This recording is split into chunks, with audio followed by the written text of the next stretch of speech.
Testing, 1, 2, 3. Looks like we're live. We got started later than I intended to.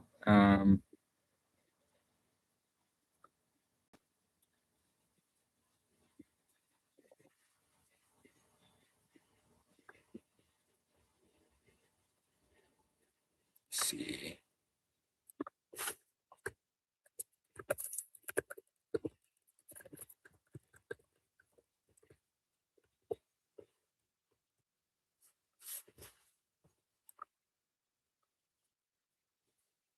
This is my first time doing the live on the computer. Trying to figure out how this works exactly. I guess we got 8 people on right now. So I'll be getting started soon. Wait a little bit longer.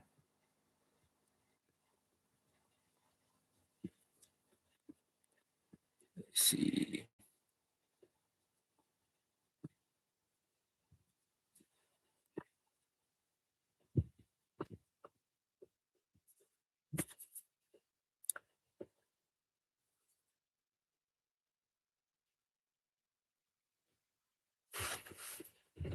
See if I can change this.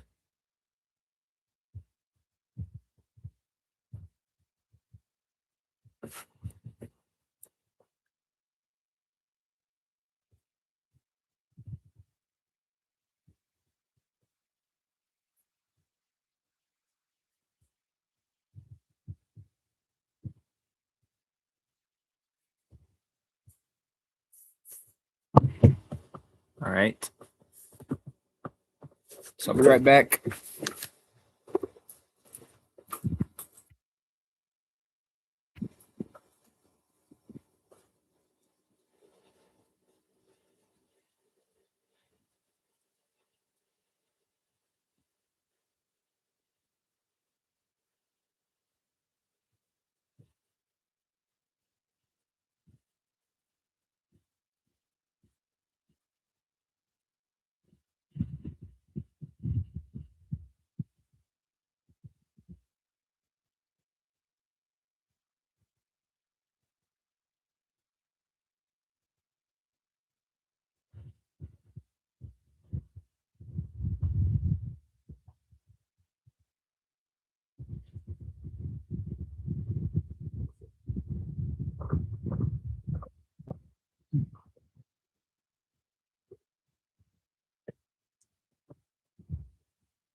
All right, we'll see if we can get through without any issues.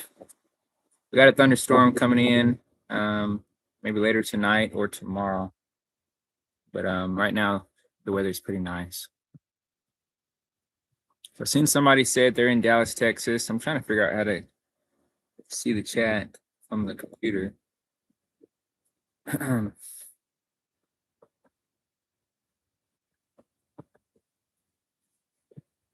Or to use my phone. See, somebody else said they're in California. But anyway, I guess I'll get started.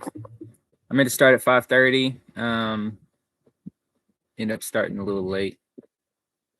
So this workshop is called Don't Buy the Wrong Land, but it's really just on how to evaluate agricultural land before you buy it. It's for people who say if you're interested in buying land, especially, but even people who already own land. I try to put some information for everyone. And so if you're interested in buying land or if you already own land, this will help you understand just how to look at raw land and how you can be more strategic with your land. So let me.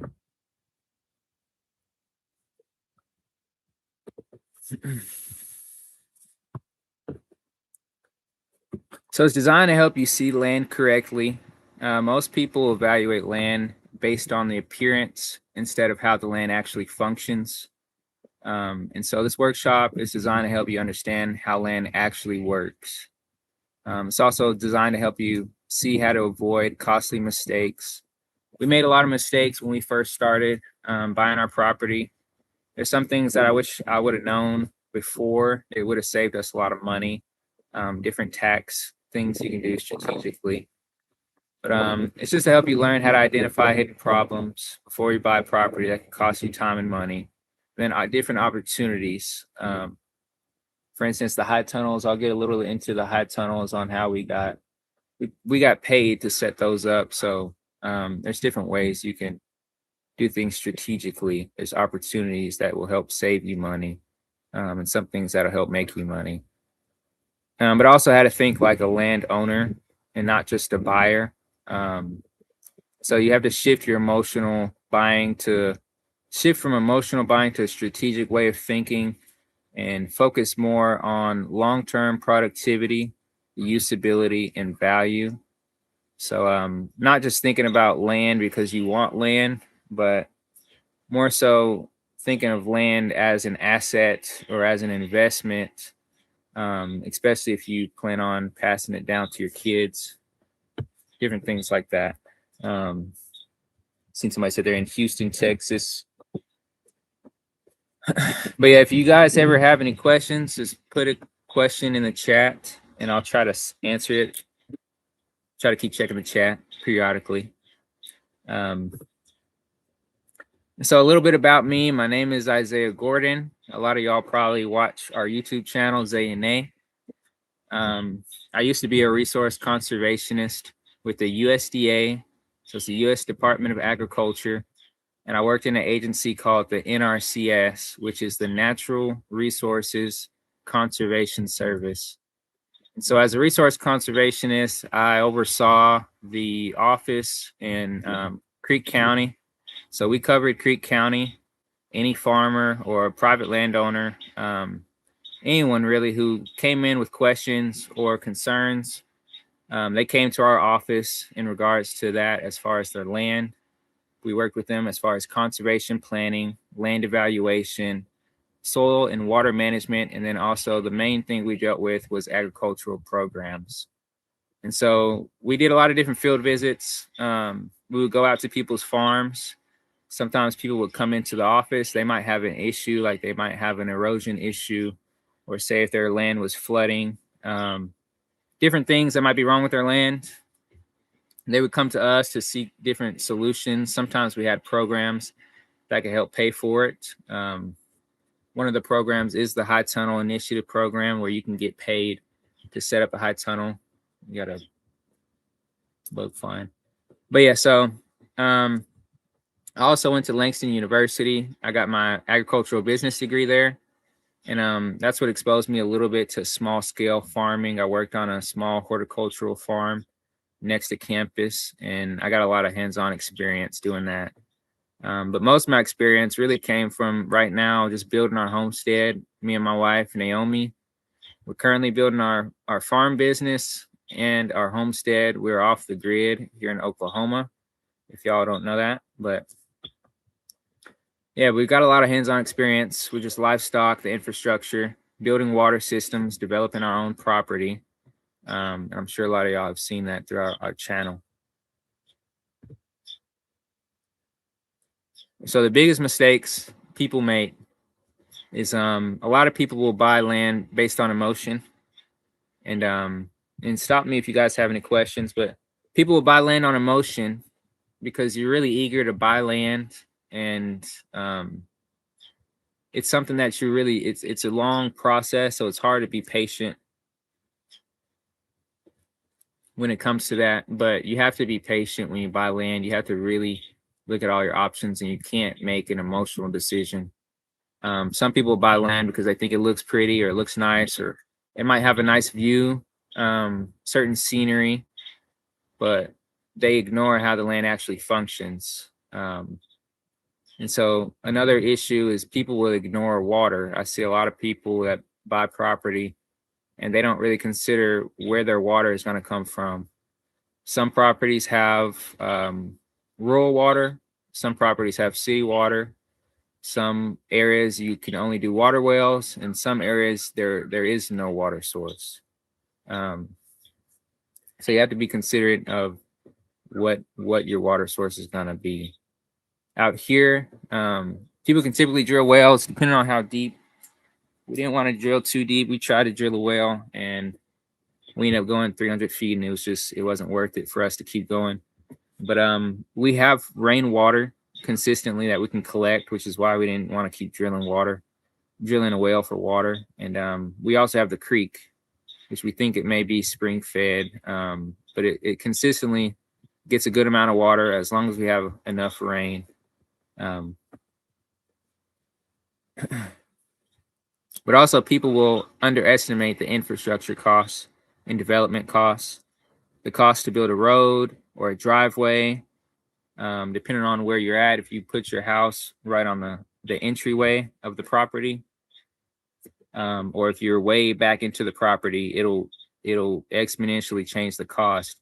Because if you're going 300 feet into the property, which our driveway is probably about 300 feet, it costs a lot more than, say, if you're right next to the road. And so you have to think about that. You also have to think about how far away the nearest gravel or asphalt, whatever type of material you get. You have to think of the logistics of getting that material from one place to your property.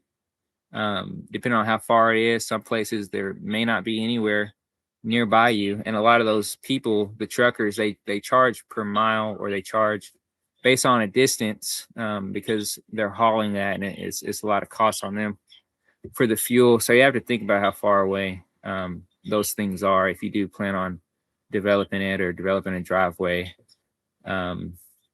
Also, utilities. We're off the grid, and so we don't have any actual utilities on the grid, but we still have electricity and water, and so it's pretty expensive getting that set up, especially the solar. And so you can spend several $1,000s, but it still may be cheaper than running power lines to a area that may not have them. And so our property, we have power lines on the property. We just didn't want to run electric from it. We wanted to be off the grid so that we would be more sustainable and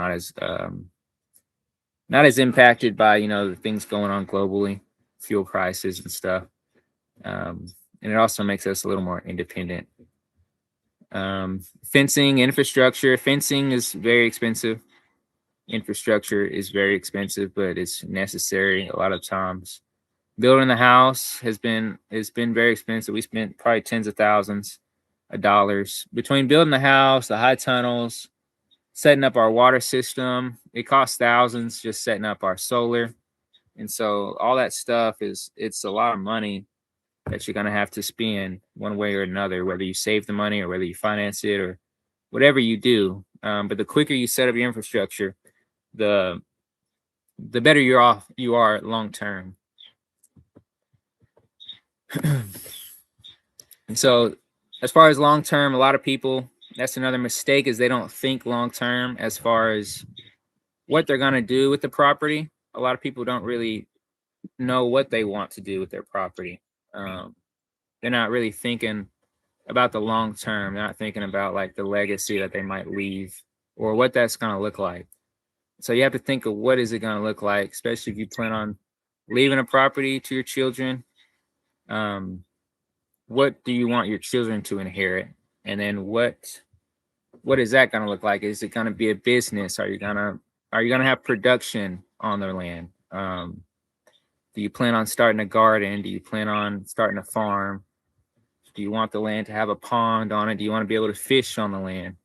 Do you want to be able to grow watermelons or whatever you might want to do?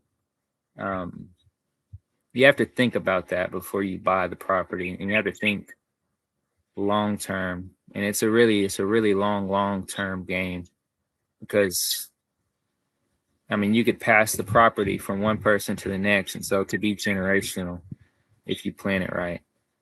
But sometimes people don't buy land that matches their future goals. They might get land. They want to start a garden and raise sheep and all that stuff, but that stuff takes water. They might have bought a property that has no access to water.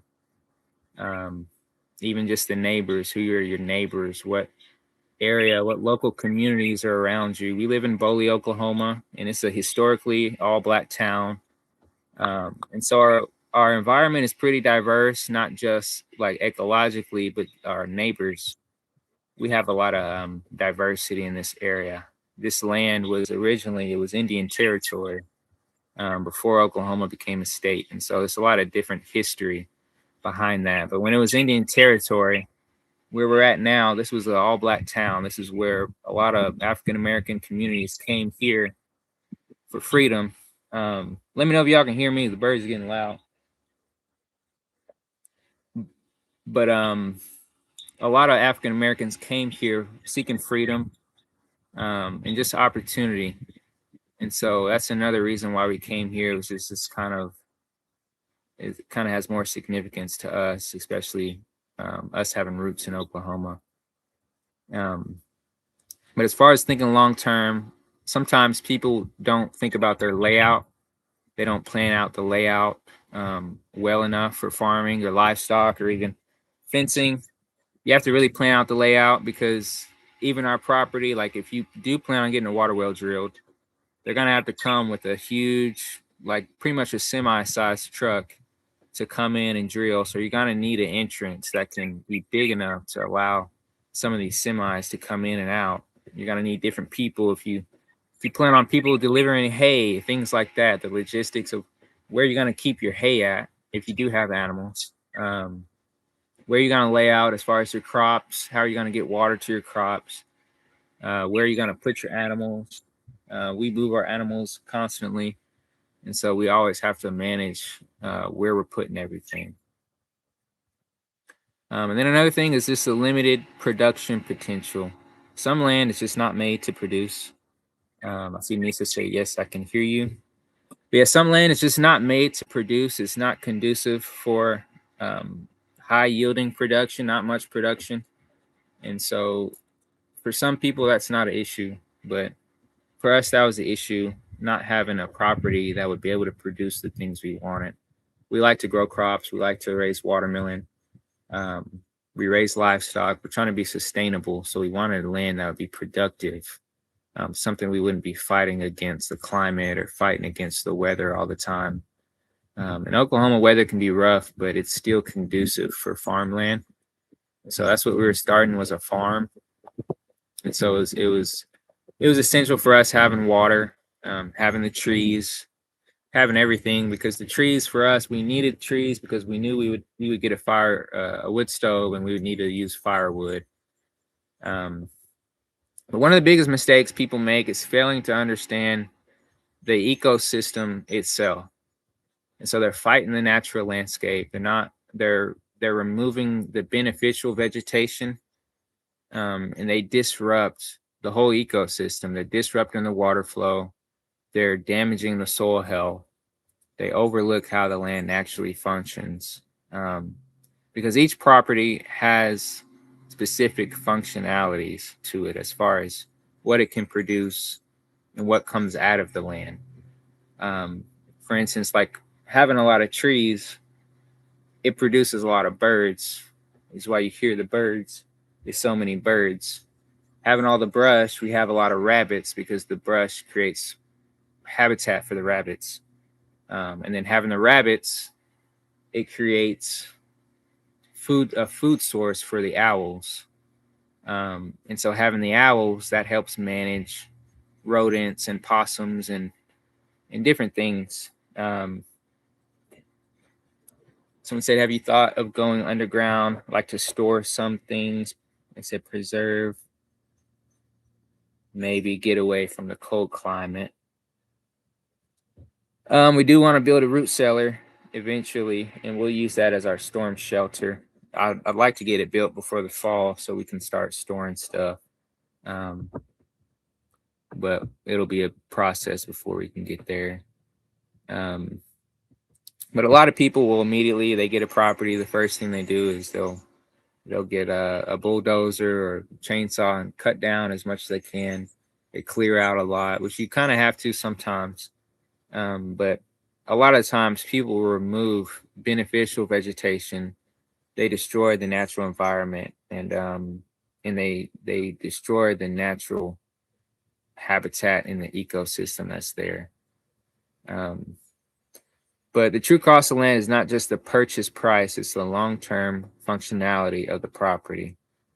So pretty much meaning it's not just what you pay for the land, it's the long term, what you're going to get out of it and what it's going to cost you long term. You can get land for cheap, but it may cost you a lot more to get water and food and soil and everything else. You could get land that might cost you a little more in upfront, but long term, it can produce for you. It can produce an income. It can produce food for you. It can produce sustainability to where you can pass that down long term. But just some other common mistakes people make is overpaying. Sometimes you don't really have a choice because the market is just so crazy right now. But there's different options on financing. There's owner's financing, which a lot of the times is one of the easier options. That's what we thought we were going to go with, was owner's financing. But a lot of times owner's financing is a lot more expensive. You're going to be paying a lot in interest. And so it can be helpful for people who don't have much money or bad credit, but it's not really the best thing to do unless you have to. We were thankful to be able to get a USDA farm loan. And so that was, it was a lot more cost effective, and we didn't need a down payment to get that. Another way, of course, is having cash, but most people don't have tens of thousands cash to put down on a property, and we definitely didn't. So the farm loan was the best way for us. We were able to get started as fast as possible and as affordably as possible. We were able to own the property. Another thing about owner's financing is you don't technically own it until you pay off a certain amount in the contract. So the owner is actually financing it through the owner. You don't technically own it. You don't have a title. Through other financing options, you can have the title of the property. You have ownership. And so that will affect down the line. If you do apply to programs or you apply to certain things, it limits you from different opportunities. But a lot of people underestimate the infrastructure, just underestimating in general what all it takes to operate. You don't really think about it necessarily. How much water you use every day, how many watts you're using every day, how much power, different things. How much it costs to build a house, to build the sheds you might need, to build a storage, to build a barn. All those things cost, and we knew it would take us years before we were able to develop that infrastructure. And so just have an understanding of how quick you can get it built, and lowering your expectations sometimes because you may not be able to do everything in that first year. Bad access. Some people buy properties that are landlocked. There's no access to the property, no way to get to it. And so that's a pretty bad situation to be in, because either you can't get to your own property or you have to go through somebody else's property to get to your property. And so if you do that, you pretty much have no freedom. And I've seen that before. There was a guy, it was a landowner. He had a farm. It was about, I think it was an 80-acre farm. And it really wasn't a farm. It was really just mostly he used it recreationally. But it was a area that was landlocked. And luckily, he had a deal with one of the neighbors. They allowed them to go through their property through the gates to get to his property. But it was a hassle for him sometimes because he had to pretty much make a deal with the right guy. But having access to the property is crucial, especially if you're trying to build something there. Another thing that I saw a lot was people that they want land, but they don't know what they want to do with it, or they don't know what they want to do in general. And so you can't really do anything until you know what you want to do. You have to know what you want to do, and nobody can really tell you what you want to do really. You have to just kind of figure it out. Um, but then once you know what you want to do, that's when you can make a decision as far as what you're looking for, because some people might not want to be off grid, and so you might not be looking for an area of raw land or somewhere way far out. You might want to find somewhere closer to the city, somewhere that has electricity access and water access, city water, and it might be more convenient that way for some people. But you have to know what you want. You have to know if you want to start a farm, what is it going to look like? We knew we wanted to start a farm. We knew it was going to be a kind of a complex, diversified operation, but it's we manage it like an ecosystem. And so we knew having the sheep, having the crops, having everything, we planned on it working together. And so knowing we're going to have sheep, having hair sheep, we got this property because it has a lot of brush and a lot of tree species, which is what our breed of sheep they like to eat. Had we got cows, they wouldn't have much grass to eat. Cows eat grass. Goats eat a lot of brush, but our sheep, they kind of eat a mix of grass and brush.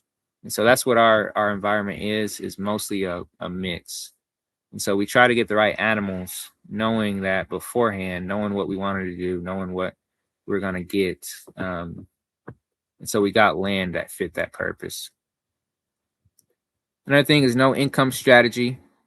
For us, this was a farm business. We got a farm loan to set up this homestead. And so part of that is we had to have an income strategy, how we're going to make money.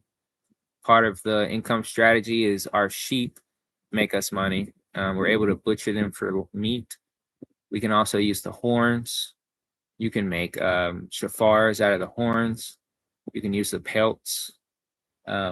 Eventually, we'll want to get some dairy goats. We can make some money with the dairy. We'll probably make more products as far as like soaps and things like that with the milk versus just eating it. But it's different ways you can make money off the property. Cutting boards is another thing we make from the trees, firewood, different stuff.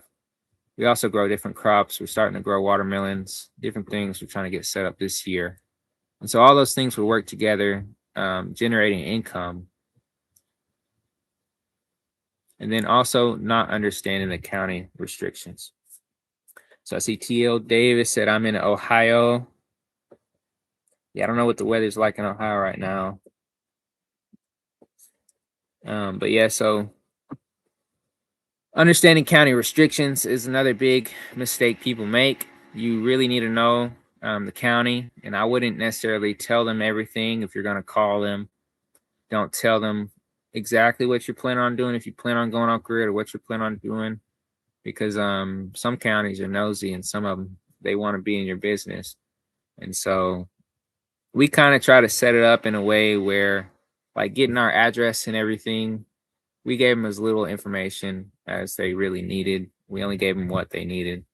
We don't really want anybody really just knowing what we're doing like that, even though we're on YouTube. But we didn't want the county really just, I don't know, being on our business really. Then the last one is ignoring the distance to your job or resources. We're about 25 minutes away from the nearest Walmart. But to really go into town, if we need different things, sometimes we'll go into the bigger city, which is about an hour away. Some places are further. And so that all plays a part logistically. If you're 2 hours away and you're going grocery shopping, you're probably going to need to bring a cooler because your groceries are going to go bad before you make it back home. And that's going to be a lot of wear and tear. It's a lot of driving. I didn't want to be too far. When we first got out here, it was only about 30 minutes away from my job. So it was a good distance. But most people, they evaluate their land wrong.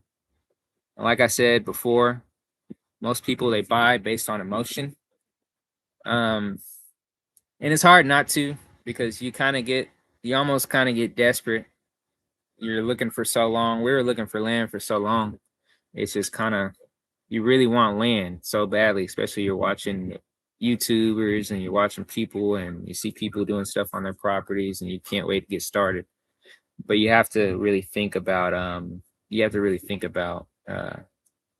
what you're doing, and you can't be emotional, because there were some properties we thought about it, we really thought about getting it, but looking back, I'm really glad we didn't. Someone say, did you consider selling your livestock and just concentrate on building your house first? And so no, because we wouldn't have been able to get the land if we didn't get the livestock. And so that's a part of some other things I'll break down probably more in a different workshop, unless people are more interested in learning about it. But since we got a farm loan, we had to be a farm. And that's how I justified to the USDA purchasing this property, is we bought sheep, and so this was a farm. So had I not had sheep and I just built a house out here, we would just be building a house. It wouldn't be building a farm. And so the sheep were the most crucial thing for us to get first before we moved out here. So that was part of our plan. And also the sheep, they help manage the land. A lot of what you see like on our channel and different things, the sheep have managed the trees very well. The sheep, they add amendments to the soil, they add manure and organic matter. But yeah, the sheep were crucial to our plans, getting everything started. If you saw in the beginning, it was all brush and weeds. And so the sheep, they were able to eat all that down. We don't have a riding lawnmower and we don't have a tractor. And so we have the sheep that actually manage the land for us. We don't have to cut the grass and manage the trees and prune things like that. The sheep do it all for us. And so it was really crucial that first year, especially because everything on the land was overgrown and it was really hard to get through anywhere without getting covered in ticks. But the sheep were crucial because by setting up a farm plan with FSA, the USDA, it's the Farm Service Agency is where we got our farm loan. And that was crucial because it wouldn't have been possible without the sheep. We wouldn't have the land today without them. But then the scenery, people buy land based on the scenery, trees, the price. The main thing usually is the price.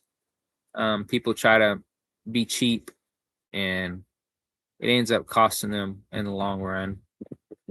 But the main thing you should be evaluating for is the water access, which is really number one.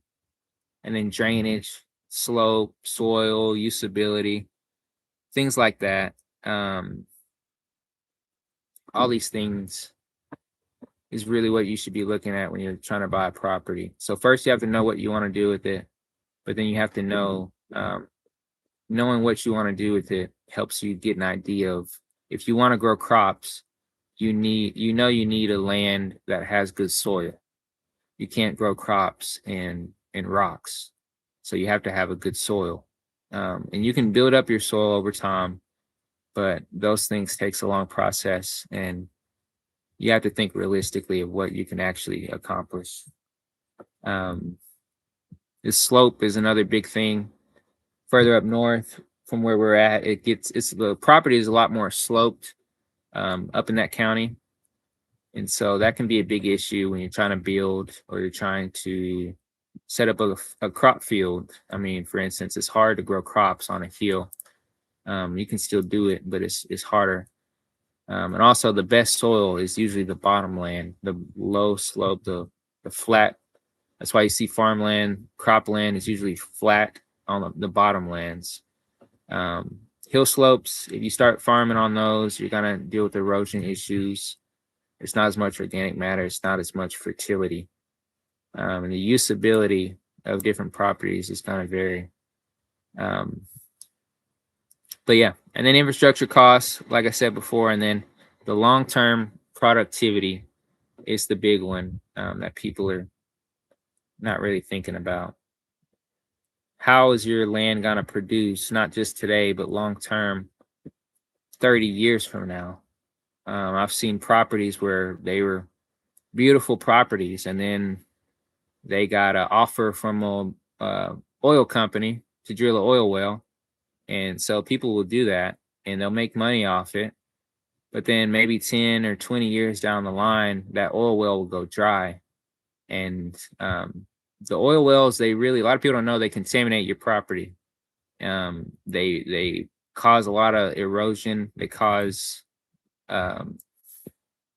what's the word? Just contaminations. They use salt water a lot of the times, and so the salts get into your soil. The oils will spill into your soil, and it'll kill off everything. It'll destroy your water quality. It'll decrease the long-term productivity in your land. And so short term, it might seem like a good thing getting an oil well, and it may still be worth it depending on how much you make off of it. But those oil wells, a lot of times, they're based on how many gallons they can pump out. You get a check in the mail every month based on how many gallons they can produce.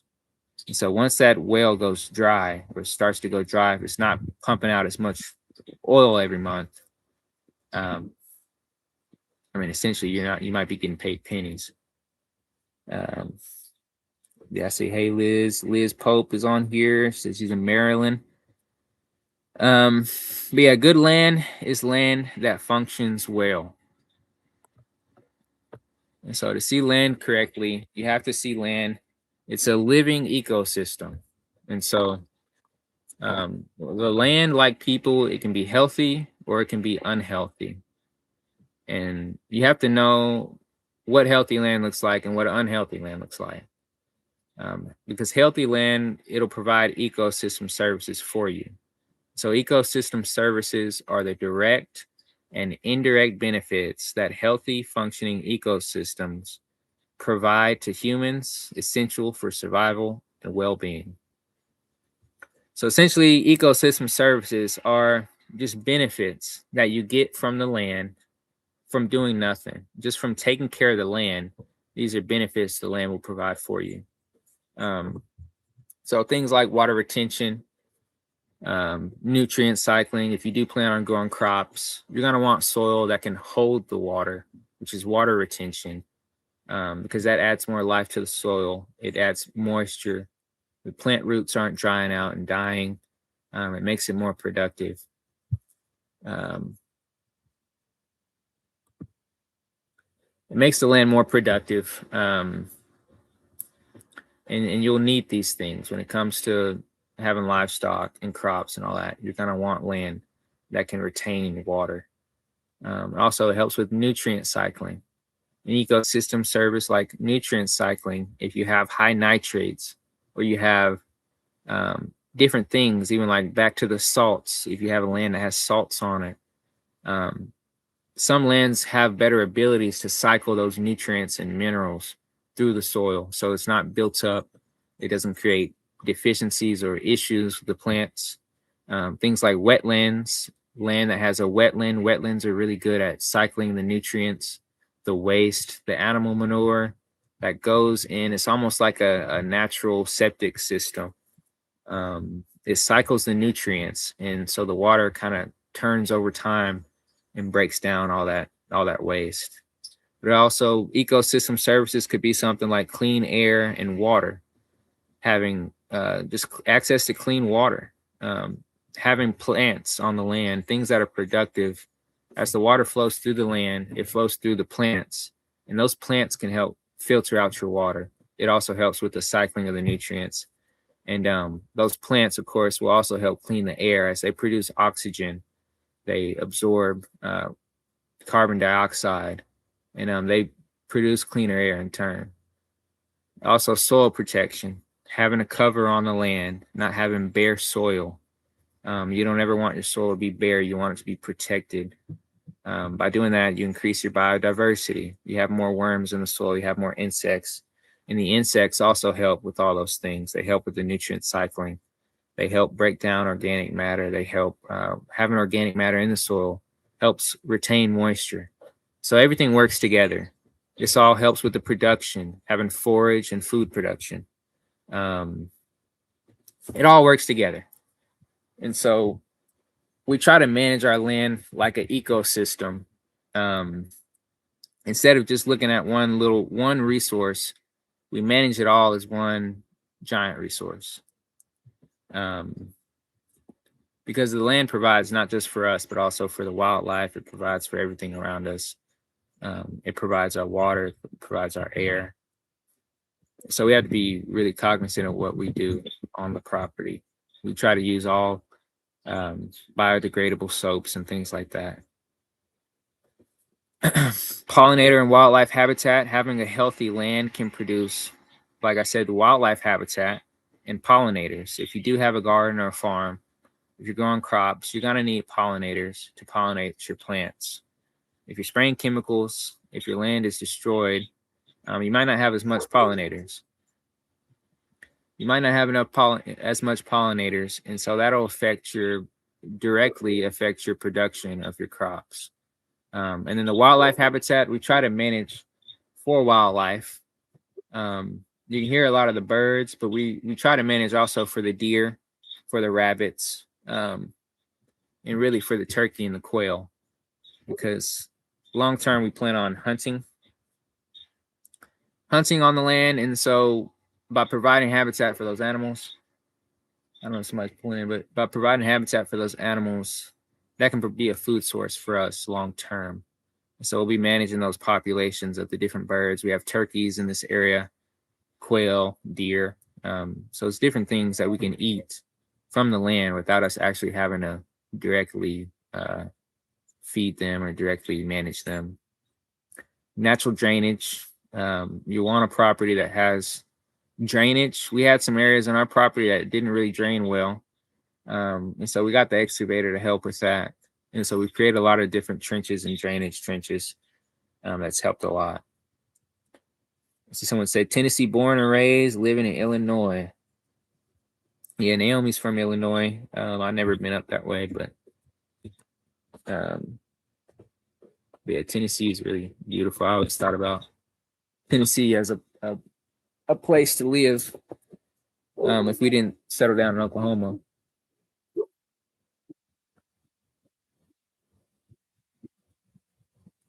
I don't know what he's barking at. Let me see what he's barking at.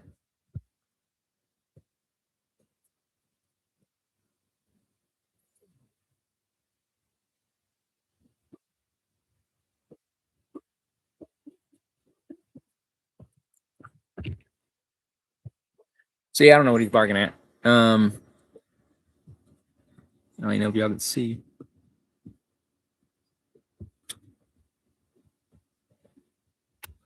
But yeah,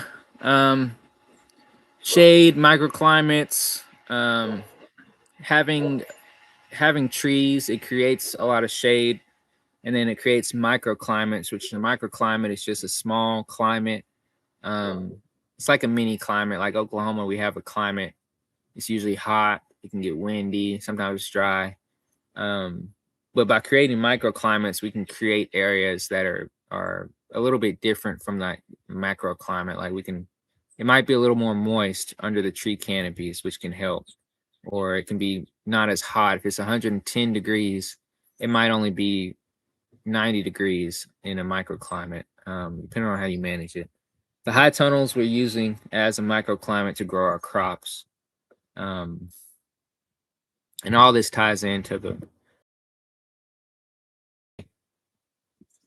so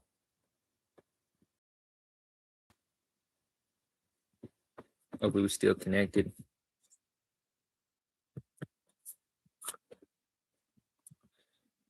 I'm gonna turn.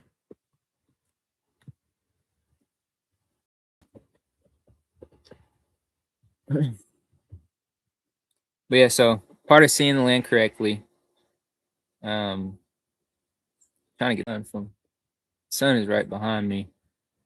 But yeah, so seeing the land correctly is knowing the critical functional features like water, the slope, the soil, sunlight, layout, access, existing vegetation, the flood risk, and long-term usability.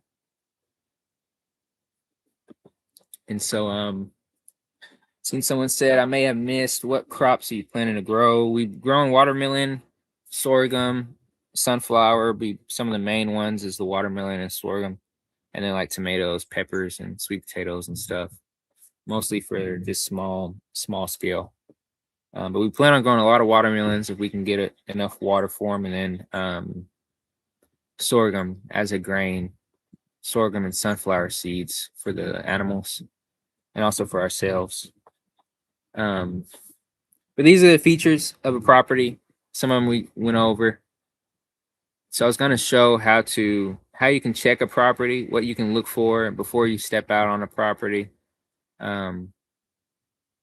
With the NRCS we use is called Web Soil Survey, and so it's a free online website anyone can go to. It's called Web Soil Survey, and you can look at any property just about on there, and it gives you a lot of different information. It has different data.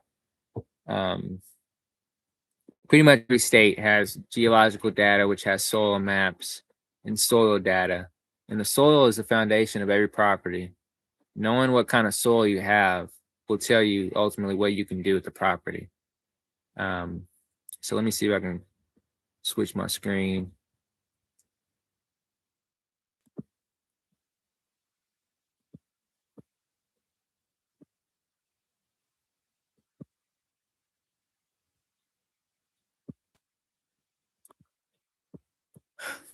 Refresh it. So let me know if y'all can see the map. May take a while.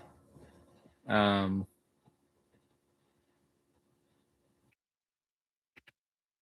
see if it's loaded.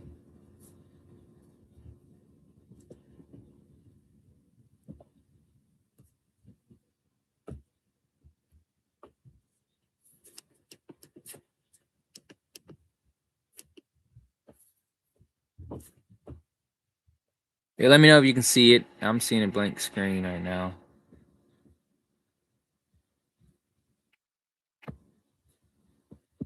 Okay, I'm seeing something.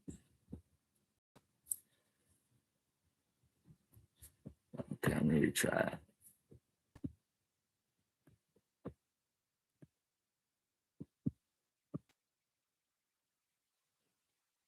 Okay, maybe you can see it now. So I'm just gonna do an example of what we would use. This is the main thing I would use when I look at properties. When I work with NRCS, I don't know if it went black again.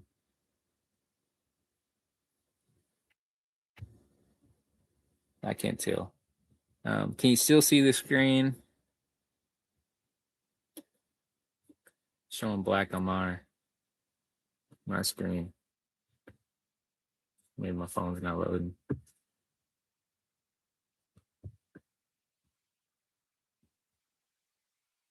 Yeah, I thought it went black. I don't know why it's doing that. Let me retry it.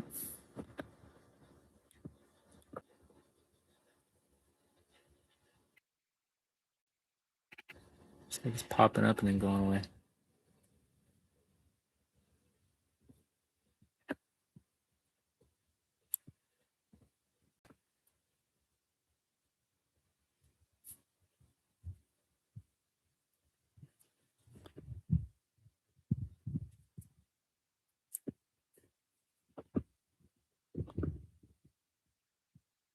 I'm trying one and let it sit because it may just be lagging some. See, it's popping up and then disappearing. It may take a little while.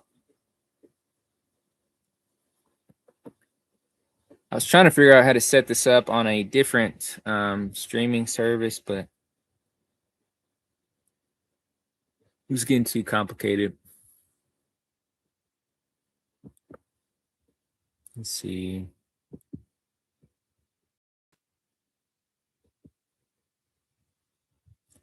Okay, I think you might be able to see it now. Hopefully it stays on. And so this is what I would use. It's called Web Soil Survey. And so it's a free online website. But you can pretty much look at any property throughout the US at least. The US has these geological maps where they did soil surveys. And so they have pretty accurate descriptions on what soil is located within which property. So most properties have multiple different soil types. Yeah, I don't know if y'all can see it. See, someone said no. But yeah, so different properties have different soil types. Usually they have multiple complex soil types. And so this website, I would use it before I went on a field visit to somebody's farm. I used it to look at the ecological site description, and I would look at what kind of soil maps they had. So that would tell me a lot about the property before I ever went out there. So hopefully y'all can see by now. So there's different ways you can use it. The first thing you have to do is get an AOI, which is the area of interest. And so there's different ways to do it. You could put in an address. Let's see if it's working. Okay, so if you know the property's address, you can put in the address. In Oklahoma, they use a lot. It's called PLSS, which is a section, township, and range. You put in the state. You can put what section the land is. That's how a lot of people how we identify the property boundaries out here. But I'm gonna just use the scroll. I'm gonna just zoom in to Oklahoma. I'll just use Oklahoma as an example. Okay, it's good. It looks like you can see it. So you can zoom in. And so I'll just go to my area in Okfuskee County. You see Okfuskee County. I'm just keep zooming in.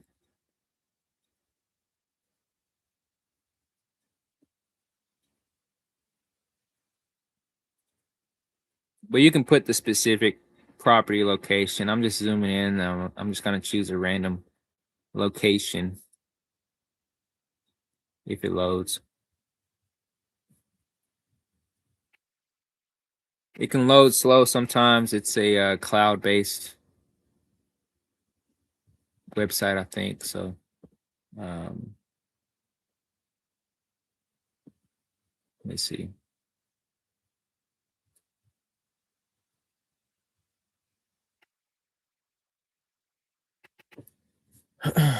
Okay. So try to zoom in a little more. So I'm just zooming in around Boley. And I might make a more in-depth video on how to use this, but so you can use this. Say you see a property that you're interested in buying, or if it's your own property, you can use this to look at pretty much what's underneath the soil, what's there. And so start with the AOI, which is the area of interest. So you just want to draw an area of interest. I'll just put a square right here. So say you're interested in buying this property right here. You create the area of interest and it shows you that area. So it's kind of lagging, going slow, I think because the live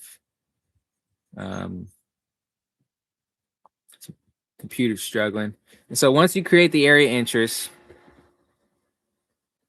you can go over to soil map, this tab here where it says soil map. You can just click on soil map. The soils. It's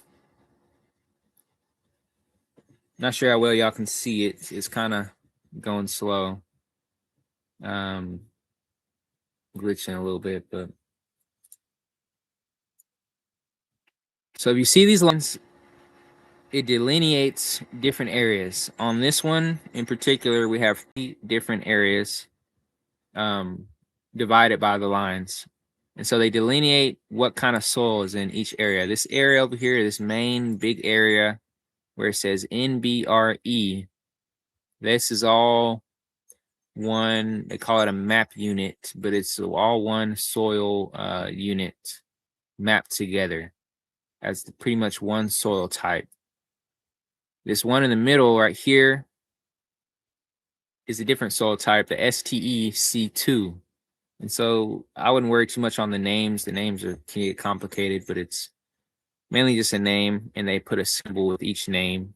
So like NBRE is the same soil type as this one over here.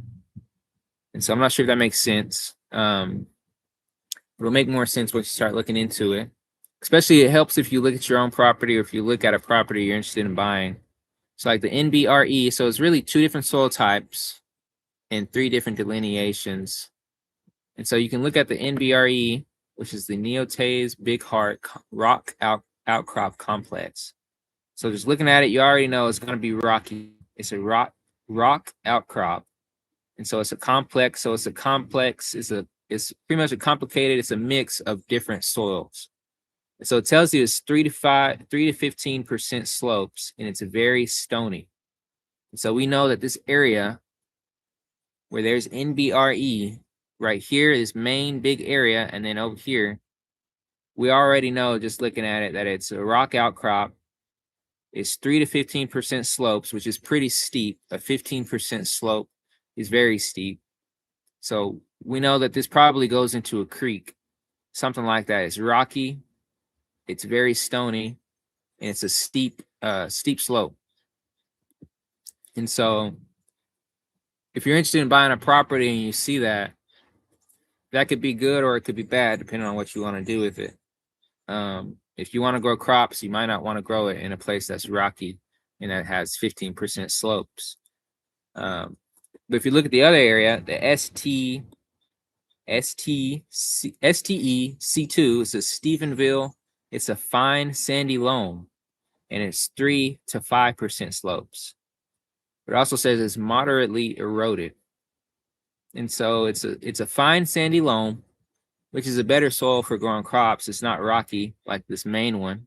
Another thing with the rockier soil types, you'll find more trees, especially the post oak trees. They grow in a lot of these areas, at least in Oklahoma. And so the sandy loam, you can see it's more open. It looks like they've been doing some kind of production over there, probably cutting hay on it. You can tell by just the markings on the map. But and it says it's moderately eroded. And so that goes into the long-term productivity. Whoever owned this land, it was probably more productive when they first got it than it is today, because they've been cutting hay on it. They've been riding. You can see the trail marks. They've been riding through the property, and you can see an area over here where it looks depleted. And so they've been doing something here. It looks like they've been cutting hay based on the markings. I'm just used to seeing maps, farm maps, and it just looks a certain way when they cut hay. It usually looks clean cut like that, and it looks degraded like it is. And so the soil type says it's moderately eroded, which is not really too good. You can work with eroded soil, but you're not going to have as much organic matter. You're not going to have as much fertility, and it's not going to be as productive. But you can build up these soils over time. And so clicking on it though, and so you know that much just by looking at it. You haven't stepped out to the property, you haven't looked at anything. You already know this much just by looking at a map. And so if you wanted to grow crops, if it was just stony, rock outcrop, 15% slope, you would already know you don't really want this property. But say if it was just all fine sandy loam, I could work with that, because sandy loam soils are typically good for watermelon and a lot of crops. And so you can look at the profile over here of this soil of the map unit. So you see the typical profile right here. There's A, P, B, T, C, R. And so these are just symbols for the soil. It's called soil horizons, but it's just like the layers of the soil. So the top layer is going to be the most productive organic matter, and it's going to be usually the finest and softest soil is on top. And so 0 to 8 inches is fine sandy loam. But then it says BT, which is the next layer. You go from 8 to 29 inches. It's a sandy clay loam. those changes. You got sand and clay. And then 29 to 40 inches is bedrock. And so you know that the soil are shallow. There's not that many layers before you hit bedrock. And so if you played Minecraft, you know what the bedrock is. You know that once you hit bedrock, that's the bottom. And so that goes with the soil. Is moderately eroded soil, and so that's expected. It's going to be shallow, and so the shallow soil is. You think about the plant roots going deep into the soil. They can't go as deep into shallow soil. They're going to hit bedrock. They're going to hit the pretty much nothing. There's no nutrients, not as much nutrition, and so that can affect your plans or affect what you're going to do with the property if you do get eroded soil, which we have eroded soils on our property, and we just plan on adding organic matter to it over time, and doing different things. There's things you can do to improve it, but growing crops on it is going to be somewhat tough sometimes, just because it's so shallow. When it's shallow, the plant isn't as resilient to, like, in Oklahoma, it can get really hot and then it can get cold and get hot again. So the deeper the roots can go, the better they're off, the better they are, because they have more moisture, have more nutrients. They're more resilient to fluctuations in the temperatures. But the slope isn't too bad. 3 to 5% slope is a good slope. It's a decent slope. I mean, it's kind of expected. We have some slopes that's probably about how our land is. So it says the depth to the restrictive feature is 10 to 38 inches to paralithic bedrock. So you go about 10 to 38 inches because it's a shallow soil, and you could hit bedrock within the first foot or maybe the first 3 feet. But either way, it's pretty shallow. And so that's part of why the only thing that really can grow in some areas is going to be trees and brush. I see House of Akicha said that he's in the Ozarks. I see somebody said they're in California. But yeah, so we're just looking at the soil descriptions, interpreting soil descriptions, looking at soil maps, property maps, and it's a lot of information, but if you read through it and just research it, it makes more sense. So it tells you the elevation. You can see the typical precipitation, 32 to 40 inches. Tells you the average air temperature, which is essential, which is good to know if you don't know the property you're buying. The frost-free period, and so this is crucial for people growing plants. It's frost-free for 200 to 220 days, and that's pretty much standard Oklahoma. You got about 200 days of no frost, so pretty much warm season. Then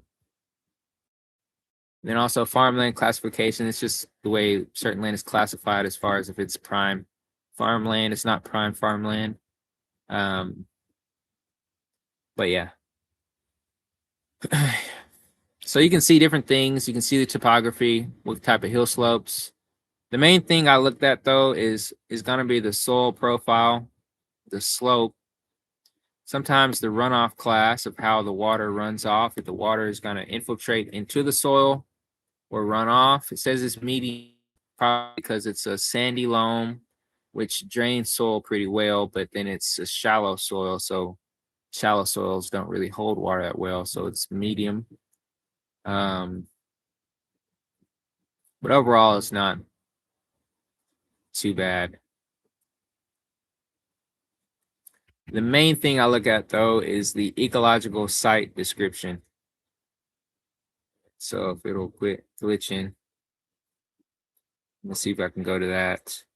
So this is the ecological site description. And so you'll see, if you can see it at the bottom, it says R084AY075 okay. And so that's just like a code, a number for Oklahoma. Each ecological site description has a different code or number associated to it. And so I guess I'll open that up. This is the main thing I use. It's a glitch. And so if you go up to the top tabs, we're in soil map. And so again, this is the Web Soil Survey. It's a free online website through a USDA. You can just Google it and it'll be probably the first thing that pops up.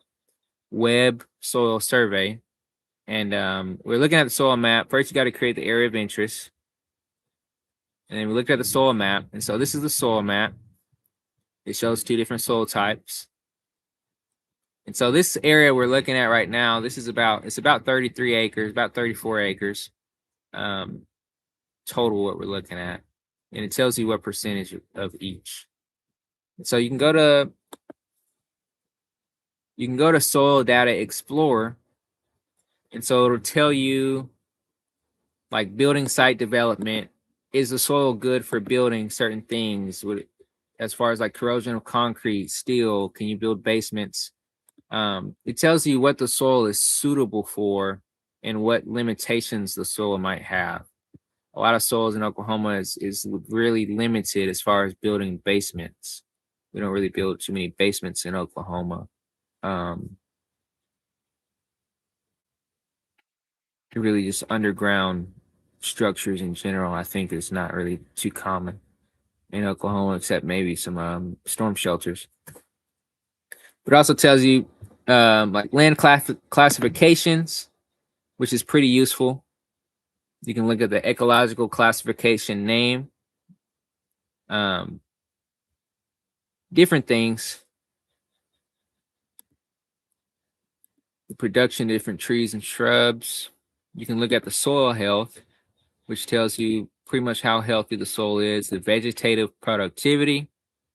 And so that'll come in handy with crop productivity. So if we were to just look at the crop productivity index, which this is typically for like more of commercial type farmer producers. I think the AOI might have went away.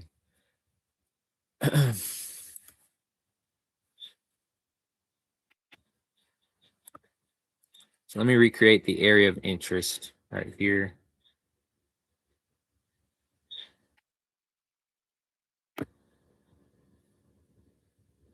Okay, so we have the area of interest right here now.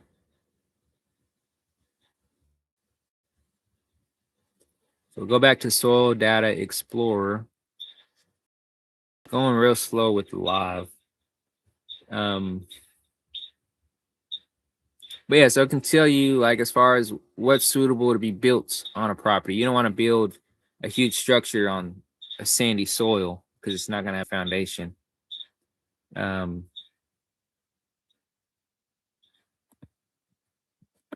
you look at the soil health, we look at vegetative productivity.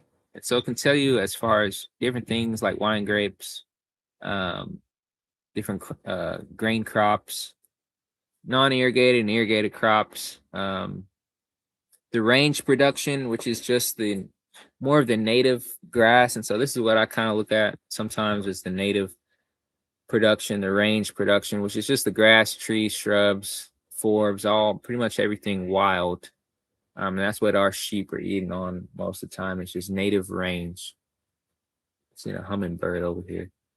But so hopefully this kind of makes sense. You can look at different descriptions.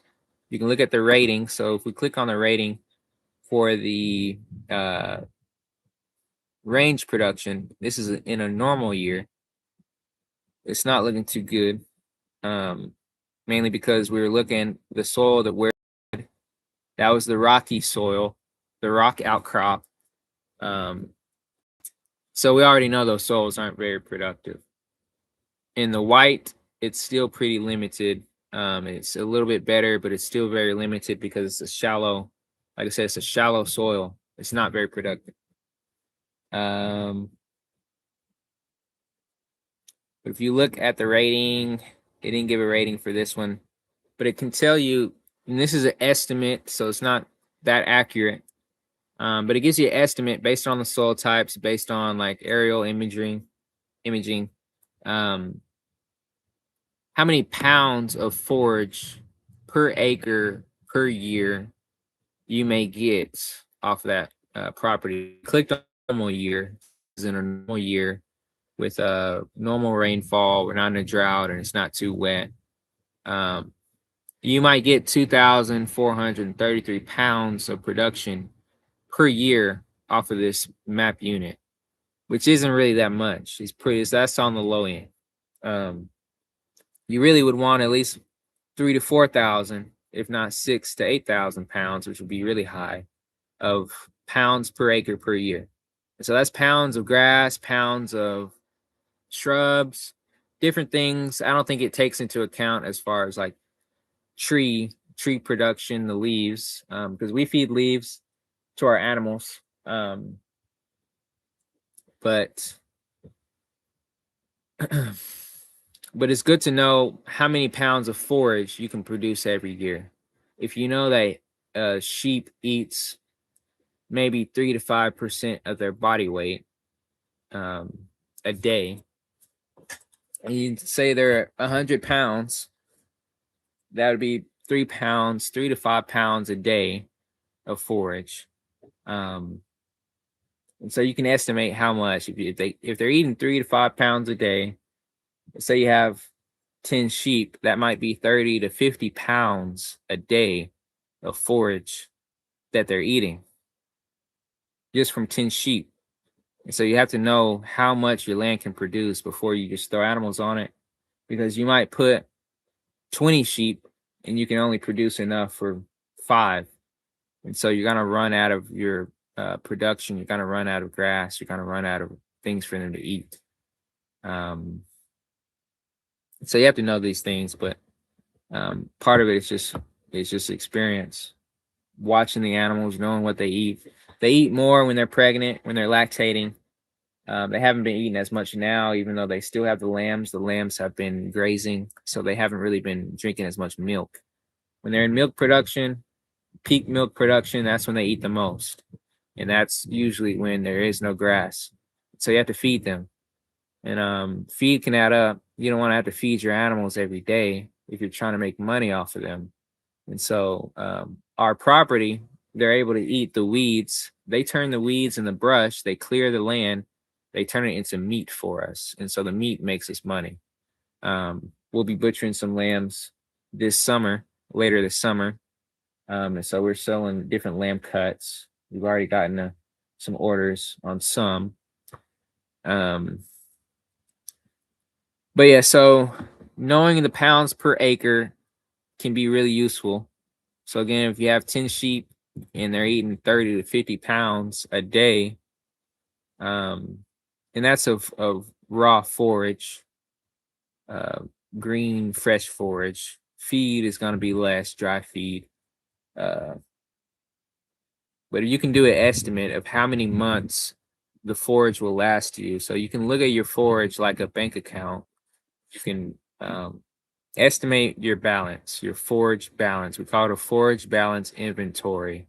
You do an inventory of how much forage you have, and you create a balance. If you know you have 3,000 pounds per acre and you have 10 acres, that could be 30,000 pounds of forage per year. But certain times of the year, it's going to be more productive. In Oklahoma, May, June, and July are the most usually productive years right now as far as for them to graze. And December and January is like the least productive. So you're not going to have much forage. So looking at it like a bank account, you have to budget your bank account. You have to budget your grass. You have to budget how much your animals are going to eat throughout the winter. And you have to estimate, you have to kind of guess, when is it going to warm up? Is it going to be a long winter? Is it going to be a short winter? And you have to guess and estimate how much hay you're going to need. And so it's kind of just a learning curve, really. And you really will never have the true answer. Honestly, it's going to change every year.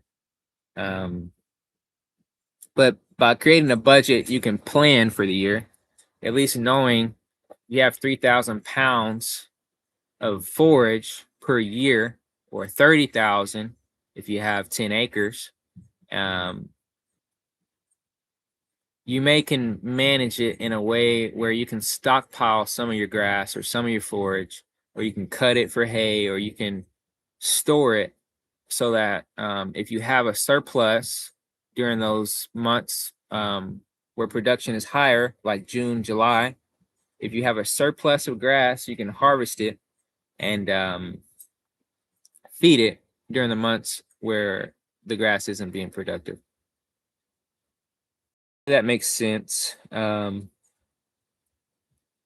So you can use Web Soil Survey to look at a lot of different things. This is the suitabilities and limitations for use.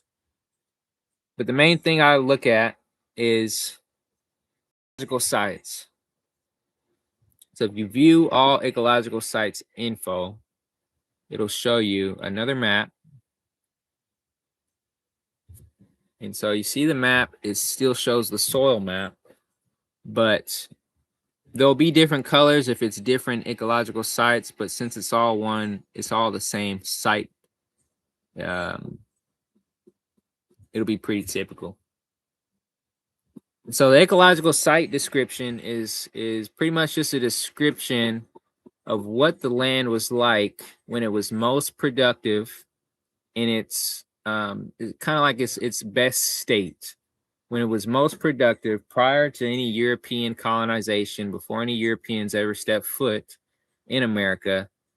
These descriptions, they describe what they think the land looked like before that. And so each description is going to be different. And based on the ecological site description, that tells you what the land was like historically. So before anybody came here and altered the land, we know that this area was mostly 33% was a sandy loam savanna, and then shallow savanna, and then another sandy loam savanna. So mostly sandy loam or some type of a savanna. So knowing a savanna is scattered trees, brush, different things. That's kind of how the land is today, except it transitioned into what it is today. It's not completely the same. So let's see if I can switch tabs. Yeah, let me know if that makes sense. Let me know if anybody has any questions. Let's see if I can end that. See if I can show the ecological site description. But yeah, I don't know if there's anything that I might have said that might have been confusing or didn't make sense. But yeah, just let me know if y'all have any questions or y'all can even hear me. Okay, so we'll try this one.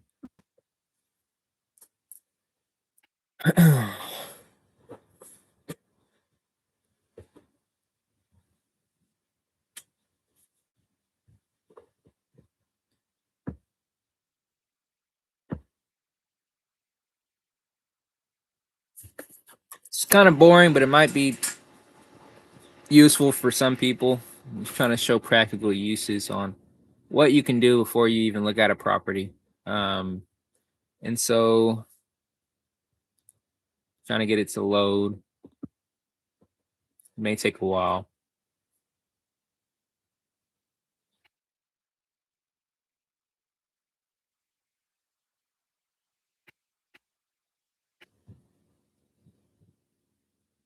Okay, I think it should be popped up now. Let me know if y'all can see that.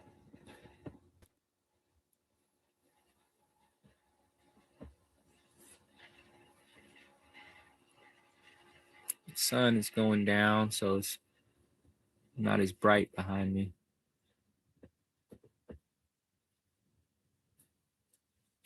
Well, I think it should be up.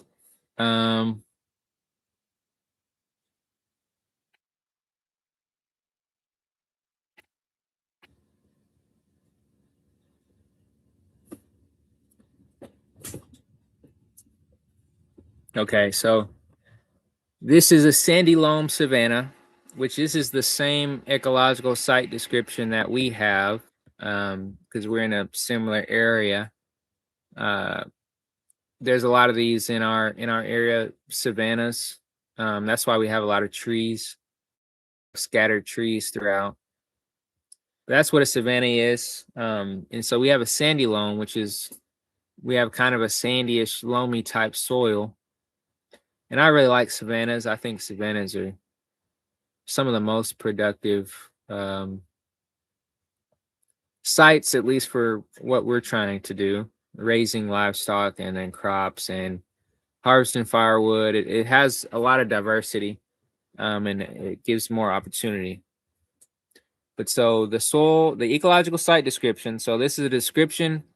It describes what they think the land was like prior to European colonization, before the land was altered, when the indigenous people were managing the land.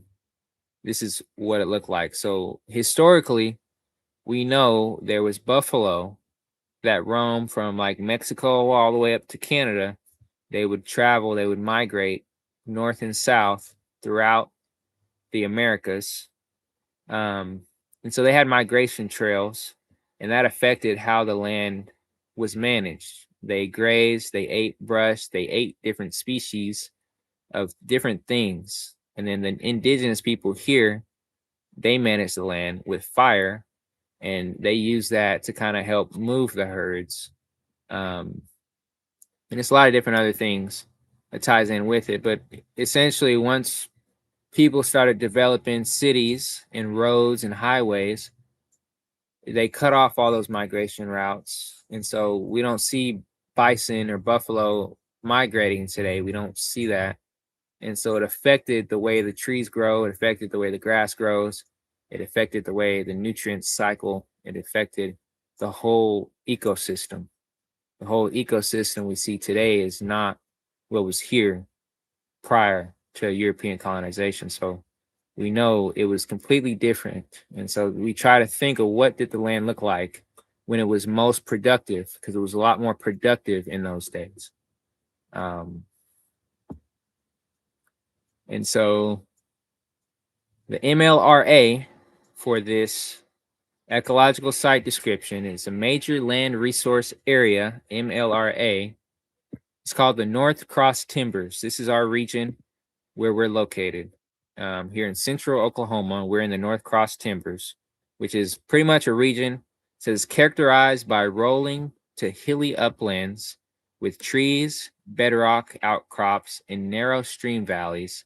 It's believed that the Cross Timbers ecosystem is one of the least disturbed forest types remaining in eastern U.S., which is another reason we really like this area, because it's kind of untouched out here. Certain areas have been altered a lot more than others, but in the Cross Timbers region, if you research the Cross Timbers, which Boley, Oklahoma is located deep within the Cross Timbers, which is part of why the history of Boley, Oklahoma, people came here seeking refuge. It's hard to get out here. It's hard to get through here.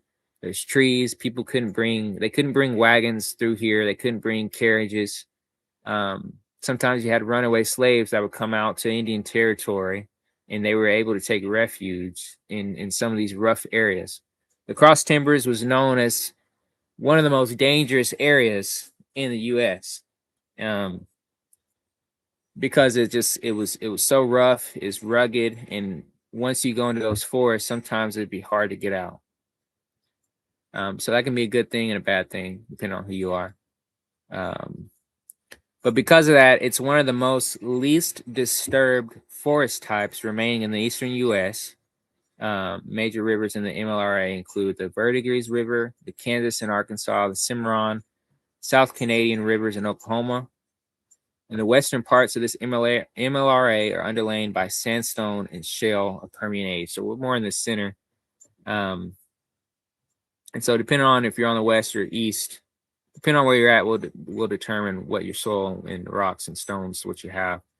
But this is it hasn't really been disturbed much. So it's very interesting when you look at the history and the different things that's hidden under the trees.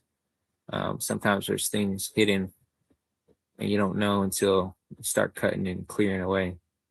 But there were towns and different things through here. But it tells you where the site occurs, what kind of slope, how it forms. It tells you what I look at a lot of the times, especially when I would do field visits, is the reference vegetation. And so it gives a reference of what grows here, or what at least what did grow here prior to the land being altered. And so the reference vegetation is tall grass, prairie species with an overstory of post oak and blackjack oak, averaging 30% canopy, creating a savanna mosaic ecotype. And so pretty much that's what we see out here. And we're trying to manage the land more closer to where it will look more like what it did look like back then. So we try to manage the overstory. We try to manage the trees to where it's not just complete forest, but it's not grass. It's a mix. It's a 30% canopy, and it's a mosaic. So scattered trees, is patches of trees scattered. That's why our property has some areas where you have an opening, some areas are more closed in. It's a mosaic, kind of like a puzzle of different trees and things. It says the plant community is disturbance driven and it requires periodic fire to maintain the savanna community. And so when we planted trees out here, we planted shortleaf pine, we planted mulberry trees. The shortleaf pine is adapted with fire. And so we planted that because we knew that fire is an essential it's a disturbance that's essential to maintain this plant community. And so the plants can't thrive without fire. And so that's why there are fires, wildfires. In Oklahoma, we have burn seasons, we have fire seasons. And so over time, we plan on using fire to manage the land. But actually, our neighbors, and we've had fire that came across the property that has actually burnt up some of our trees, different things, and they've actually done better after being burnt. They're growing thicker and greener and spreading out more. It also helps the grass. But it says when fire is removed from the system, the site is at risk of encroachment of woody species and buildup of leaf litter. And so that's a lot of what we see now. There's not as much fire as there was because of the roads and the way people build houses, and people don't really like fire. And so, because fire can do a lot of damage. But when fire is removed from the system, the site is at risk of encroachment of woody species. And so there hasn't been a fire on this property in probably some decades as far as a big fire. And so because of that, we see a lot of small trees, a lot of brush, and a lot of weeds growing through here. And so like I said before, the buffalo used to come here. That's another disturbance, was the buffalo. When you have thousands, if not millions of buffalo moving, they're going to cause a disturbance. They're going to tear up the ground. They're going to eat grass. But that was a part of the ecosystem. When they would graze, they would eat a lot and then they would move on and the grass would recover and grow thicker. The same with the fire. The fire, a lot of times the indigenous people would burn an area and then it would get grazed. But then the bison were always moving, just like the sheep. They're always moving. And so when they leave, they're gone for months at a time. And so that gives the grass ample enough time to grow and recover. But so when you remove those disturbances, you remove the bison, you remove the fire, you remove the natural disturbances, you remove the things that naturally was maintaining the land. The site now is getting encroached, it's just, you have woody plants taking over. So we have more forests. The forests are thicker. The trees are skinnier. They're not as healthy because fire used to maintain them. It used to thin them out and space them more like a savanna so that they would get more light. They're not competing for water and things like that, oxygen, nutrients. And so fire is crucial. And so we plan on implementing fire into our management system. And so by altering the plant community and driving it towards a woodland system with little understory production. So that's what we see now. I don't know if you can see behind me, but it's not as much understory vegetation. And so a savanna has trees, but it still has a lot of understory. Right now, it's more of like a forest. And so that, looking at a property, knowing what the property may have been like or what it may have produced before, prior to any altering of the land. That's just the general information.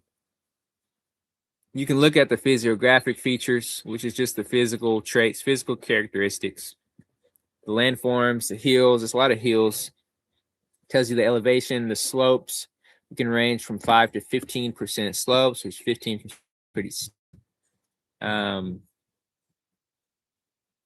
Different things. The runoff class is low to very high because it's a sandy loam. A lot of times it can drain, but it just really varies. So this kind of gives you a little information, not too much. The climatic features is pretty useful for when you plan on growing things, when you're raising animals. It says the climate is moist subhumid with annual precipitation ranging from 30 to 45 inches. There will be noticeable differences in precipitation and temperatures from north to south and east to west. And so it can vary a lot because in Oklahoma it's really diverse in the region you're in. And so it just varies a lot.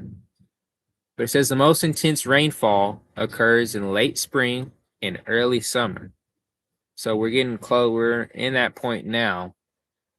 Because while warm season vegetation is growing rapidly, and then frost-free and freeze-free days increase from the north to the south.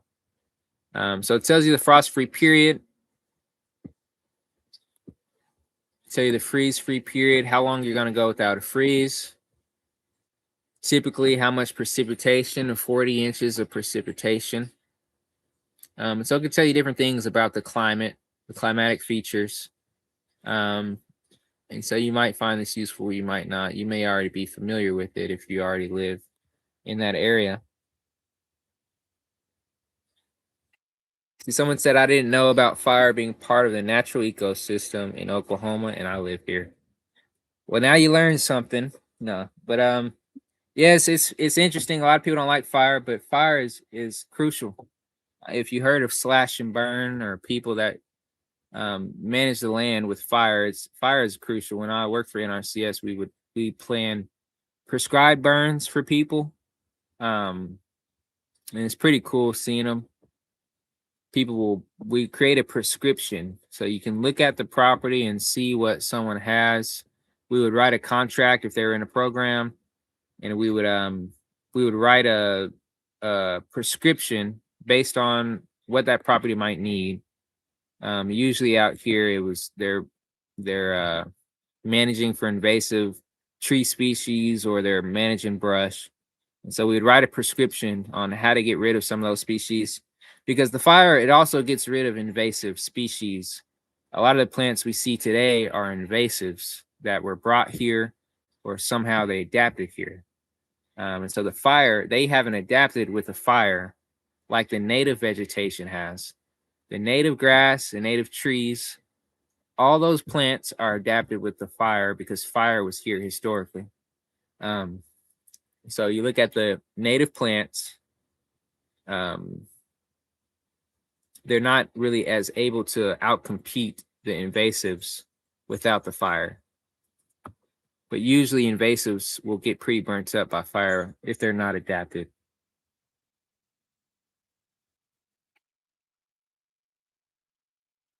Somebody say giant snake in that tree. Probably the saddles. I can't see what the screen looks like. I got some saddles in the tree behind me. But yeah, so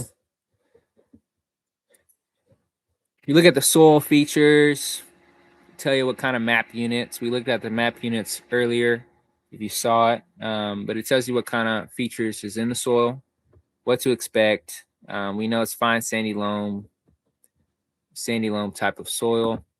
The ecological dynamics is pretty interesting.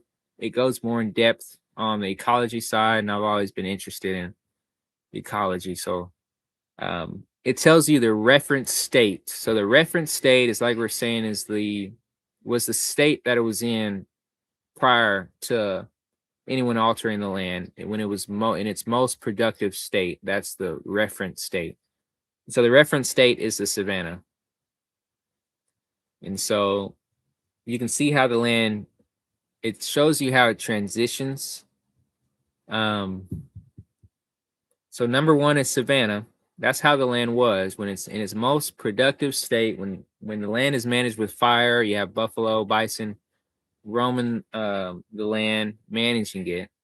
It was its most productive state. That's how it was able to sustain all those thousands, if not all those millions of bison, thousands of pounds of meat. It's able to sustain those giant animals because it's so productive. Today, it wouldn't really be able to sustain that much, not as much as it did then.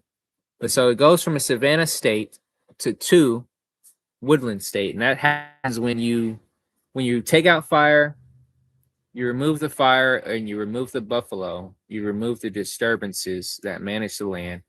It goes from the savanna to a woodland, and that's a lot of what we see now is trees everywhere. And so we're managing the trees. We're cutting down a lot of the trees, thinning them out. We leave some, but we leave them spaced to where how it was. Some areas we leave thicker for wildlife. Some areas wildlife will do better having it thinned out. But it can go from a savanna to the woodland. When the trees start encroaching, you have more brush, they start taking over. But it can also go from a savanna to a grassland. So this happens when people cut down all their trees. You have a savanna of interspersed, spaced out, thinned out trees, a healthy system, and then people come and they clear out all the trees because they don't want any trees. Some people hate trees. And so you have to thin trees out, but you can't cut them all down. And so the savanna, it'll go from a savanna to a grassland. You cut the trees down because there's grass in the understory. But when you clear the trees, you getting rid of that the canopy. So the upper story is gone. Now it's just a grassland, which can still be kind of productive, but it's not as diverse, it's not as resilient, especially during a drought or when it's really hot. You have no shade, and you've gotten rid of, like we're talking about, the microclimates. There's no microclimate. There's nothing really for wildlife to kind of take cover under. There's not really as much habitat for the birds and different insects. And so they need all those things mixed together, managed together. And then you have another one, which is converted. And so it can go from a grassland or a woodland into a converted state, which is just like a crop field or however man-made, whatever's man-made, altered, it might be development or whatever it gets converted into. But the final transition state is eroded. And a lot of properties we see today are just eroded. They've gone through a lot of different transition phases.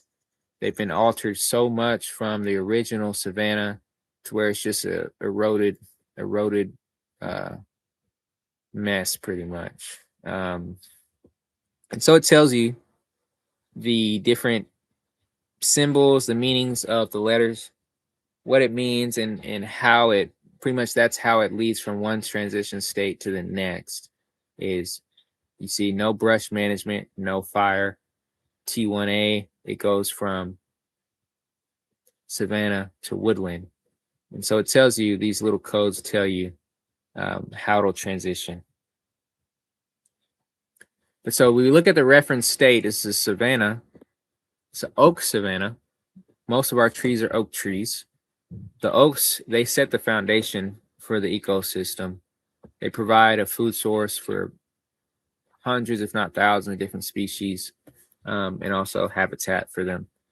But so it's an oak savanna interspersed with tall grass, forbs, and shrubs. So you have grass, you have forbs, which is like the flowers and weeds, and then you have shrubs, which is some of the brushy, bushy stuff.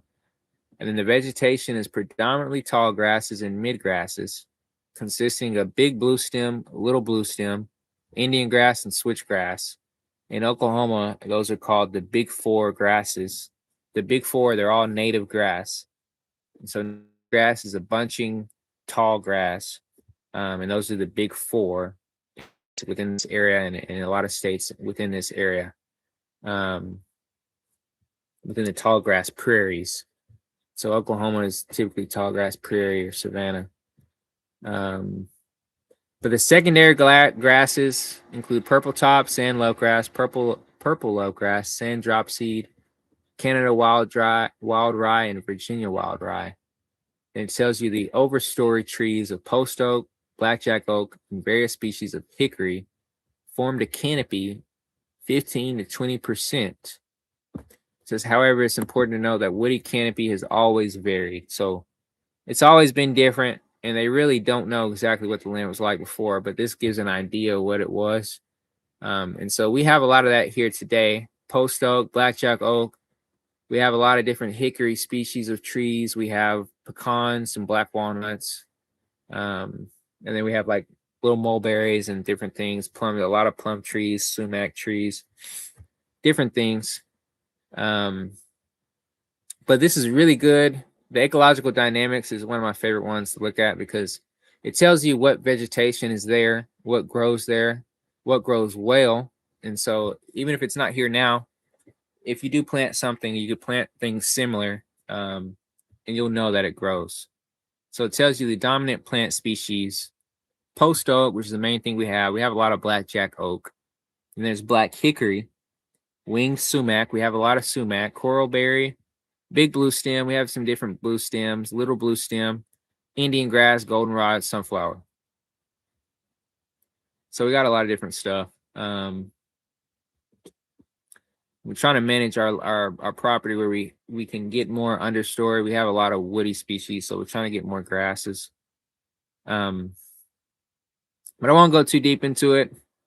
Just know that you can reference what community of, if you're looking at a property, you can look at the reference plant community. You can look at the soil maps.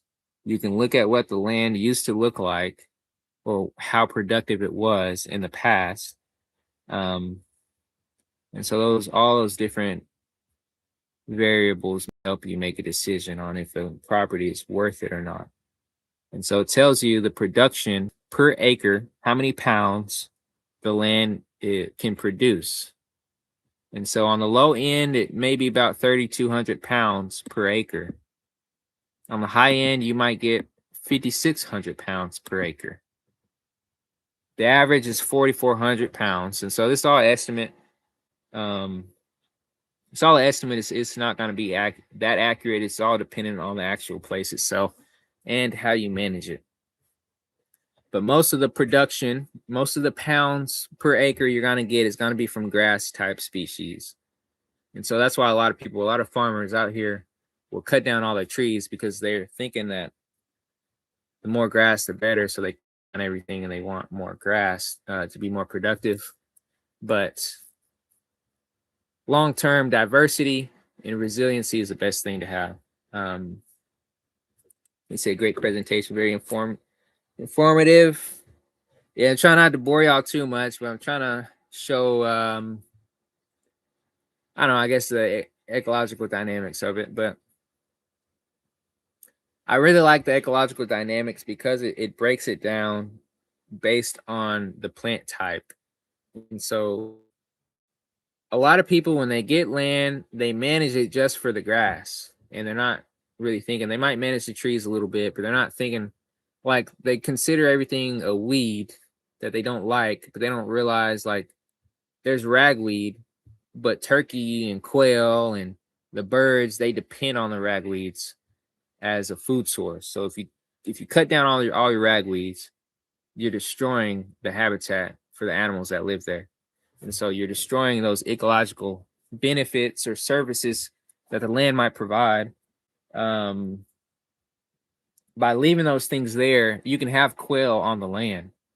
And so that could be a food source for you just on your own property if I really wanted to, I could hunt some of these deer. I could hunt some of the rabbits. I could hunt different things. I could feed my animals. I could feed Blue, the rabbits. We can feed different things to the animals. We're trying to build up populations right now. We might start hunting the rabbits. We got a good amount of rabbits, but trying to build up the deer population and the turkey and the quail. I've been seeing more quail. And so things like the fire and all that different stuff helps with the wildlife. But people forget or they fail to realize how important the shrubs, the trees, the vines, all the weeds, all the grass, it all goes together. You have to think of it as an ecosystem, not just one thing, not a monoculture. Monoculture is just one type of species. You don't want one species because your land is not going to be resilient to change. And the way the climate is changing, you're going to want to be resilient. You don't want your land to get affected by the first thing. If you have a plant that can't handle change, and that's the only plant you have, then you're going to be in a bad place if something were to happen to it. But by having diversity, having trees, having weeds and shrubs, vines, it creates habitats, but then it creates those microclimates. It helps your land not get so hot or not so cold. It creates shelter for our animals. Having the microclimates is really nice, especially by the house. You see behind me, this is a microclimate. We left these trees here because it's on the other side of the house and it keeps it shaded during the day. When the sun gets high, these trees block it. And so it significantly makes the house cooler. Somebody said, I see you put in a larger pond. Are you doing more types of permaculture? Also, if so, are you going to, to show it? We just made a video. I don't know if you saw the video a day or two ago. I don't know if that's the one you're talking about. We made a video showing the pond. We're hoping this storm, I don't know if it's supposed to storm tonight or I think it's tomorrow. I don't know, probably tomorrow. Maybe some tonight, but we'll show an update on it once it rains. Well, we just made the video. If you saw that video posted a couple days ago, it was of building the pond. And so that was the pond. Eventually we'll build more ponds going down slope. So any overflow will go into the next pond and we can keep retaining more water. But yeah, everything we do, we try to do it in a way of like permaculture, sustainability. We try to do things in a way where we're not as dependent on, like fuel prices, inputs, global change, things happening in the global climate. We want to be able to sustain ourselves no matter what happens. But yeah, we'll show an update once it fills up though. It's pretty much the same right now. Since the video. But I don't know if you saw the video. It's a video that we did a day or two ago of building a pond. I also did a live when I built it. But so that's the reference states. And it goes back to the pounds per acre of forage production, how much you can produce. And so this is mostly crucial if you do plan on raising livestock. This is what I looked at before we bought our property to kind of give me an idea of how many sheep I could put on the land. I created like a budget and I kind of calculated if each sheep eats however much, this is how much I could raise on this property. So our property didn't have really much of any grass, which grass is the most productive forage. The least productive is like the shrubs and vines, and then the weeds, which is the forbs. There's all the flowers, which is a benefit for pollinators, but that's mostly what we had was trees, forbs, and brush, which is not productive. So it was really low production. So we're trying to get more grass, but that's why we chose these sheep is because they eat those things. So if you were to raise a cow out here, they probably would starve, but the sheep, they can forage a lot of different things. Okay, he said I seen the video. But yeah, we'll do an update on it. I might be able to bring a laptop over there. I don't know if how well the camera will be, but I can show it. Um, but it's not really much of an update. It's just kind of look the same as the video. It hasn't really rained since then. It would be like random. It'll be a random cloud burst, but it hasn't rained just that much. But the main look at, and so not every property will have an ecological option, but a lot of properties, depending on what county you're at, and you can contact. There's an NRCS office in just about every county throughout the U.S. Almost, at least Oklahoma. Almost all our counties have an NRCS office in them. You can contact them for free, and they're there to help you. They work for the people. A lot of people don't like dealing with USDA, but there's a lot of valuable resources and information that they will have that can help you, especially when it comes to evaluating your land and your natural resources. And I'm sure they'd much rather come out and do a field visit. They'll come out for free to do a field visit. You can have them come out or whatever. Looking at the sheet, what they doing. But yeah, they'll be happy to come out and not doing contracting and guesswork all the time. So they'll usually find a time to come out. But that's what we did. We used to, at least what I used to do, working with farmers and ranchers, private landowners. A lot of the times we dealt with people wanting to get in on programs. We had different programs where you can get paid for different things.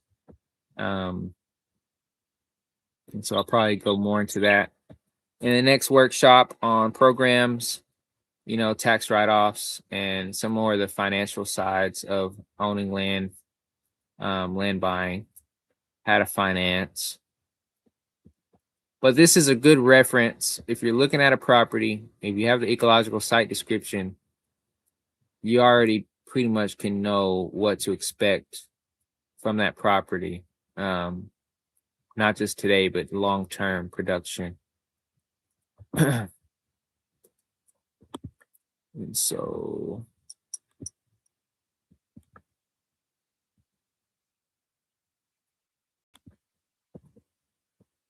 let's see. Back to the presentation.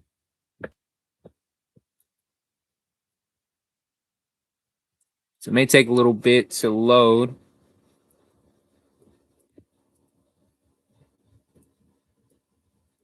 Look at the chat.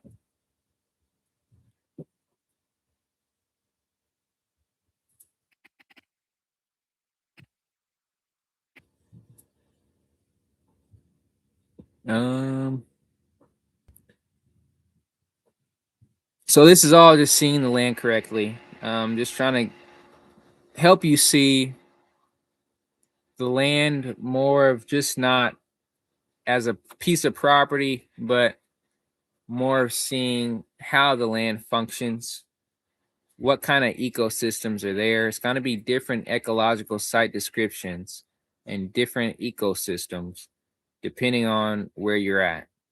And so that all will play a part in really what your land can produce. And it all depends on what you want to do with your property.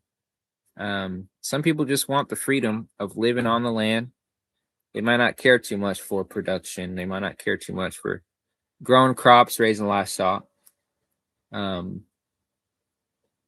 so you may not care too much about the quality of the soil health or even your water source. You may just say you want to just go with the city water, and if they have city water there, then that could work. Some people, they haul water, and that works for them. It's all about what you want to do at the end of the day. For us, we were trying to develop a farm first. We got a USDA farm loan to buy this property. And so that was the most affordable way for us to do it with no down payment. And it gives us more opportunity and more room we're not paying high interest rates, and we're not owners financing. We're able to own the property under our name. We have a title. And so with it being a farm, it's a business. With it being a business, we have business tax write-offs. And pretty much everything we do, not everything, but a lot of what we do is strategic. Even with the animals, their feed, the cost to feed them, that's a write-off. We can write that off as an expense for our business, which helps decrease our taxable income, which helps increase our tax refund. So all these different things, the cost of the high tunnels, the cost of the excavator, the cost of feed, fuel, any parts, building things. We're building these things for our farm business. We planned it strategically. And so a lot of those things are write-offs, or we could write off a percentage of it. And so it helps us when it comes to filing taxes, and we're not paying as much in taxes.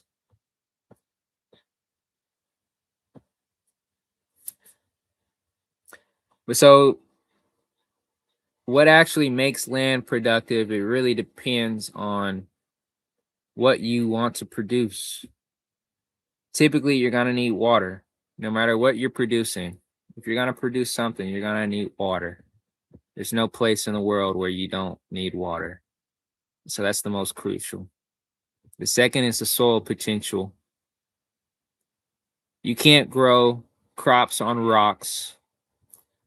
And you have to have a workable soil to be productive. You can't grow corn on bedrock. You can't grow watermelons on stones. I mean, you have to have some kind of potential in the soil. And a lot of that is directly tied to the water, how much precipitation you have. But also sunlight exposure. You're going to need sunlight to be able to produce anything. And some places may have too much sunlight. You may need less sunlight. You may be too exposed. Some places you may be not exposed enough. It could be a dense canopy. If it's all forest, you can't grow crops in a forest. But if you're planning on doing wood products, maybe a forest is what you're looking for. And then the layout. Depending on the layout, depending on what you want to do, will determine your layout, and your layout will determine how efficient you are. Mostly, an efficient layout is crucial for fencing, the paddocks, crop zones. Planning your layout is essential. A lot of people don't spend enough time thinking about their layouts. Sometimes people will put things too close together, sometimes too far away. Some people think our stuff is too close, but I didn't want to have to run water lines and piping and electric lines, because eventually all our structures, I'd like to have some type of a power source on them. The high tunnels, I might put something on there. But I'd like to run water lines. We need spigots around the property. And so our house is the main water station where we're pumping water from. And so we can run water lines now from that pump wherever we expand. And so I didn't want things too far out, because we need to, I mean, piping is not cheap, and wires is definitely not cheap.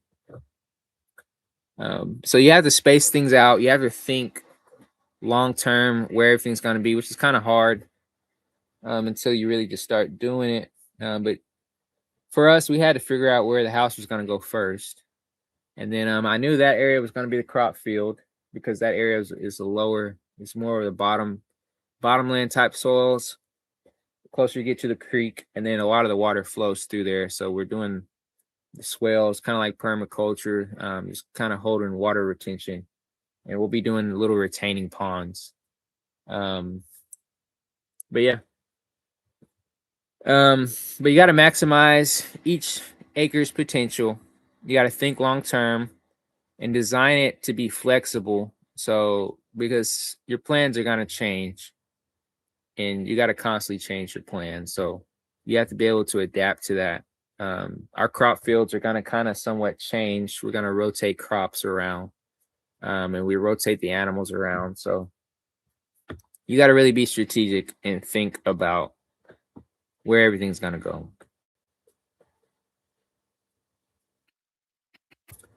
So I started learning about NRCS about a couple years ago, still learning. NRCS is it's a good resource. Um, Especially if you just bought land or you thinking about buying land, they can help you. And there it's a free, I mean, really you're paying for it. If you pay taxes, you're paying for these services, whether you use them or not. We got our high tunnels paid for through the NRCS. They reimbursed us. So we bought the high tunnels. We got approved for the program. You have to get approved first. And then once we got approved, we bought the high tunnels. The high tunnels have to meet their standards and specifications, which is really easy. And pretty much once I built them, I called them up, had them come out, they checked it, and they approved it, and we got paid on it because it met their specifications. And I was pretty familiar with it because I mean I used to write contracts for the NRCS. Like I said, I oversaw that office in Creek County. So anybody in Creek County had to go through me to learn about programs, to learn about NRCS. They had to come through our office. And so I'm pretty well versed in NRCS and programs and how it works, at least in Oklahoma. It's different in each state and it can kind of change in the different counties. But I used to write the contracts.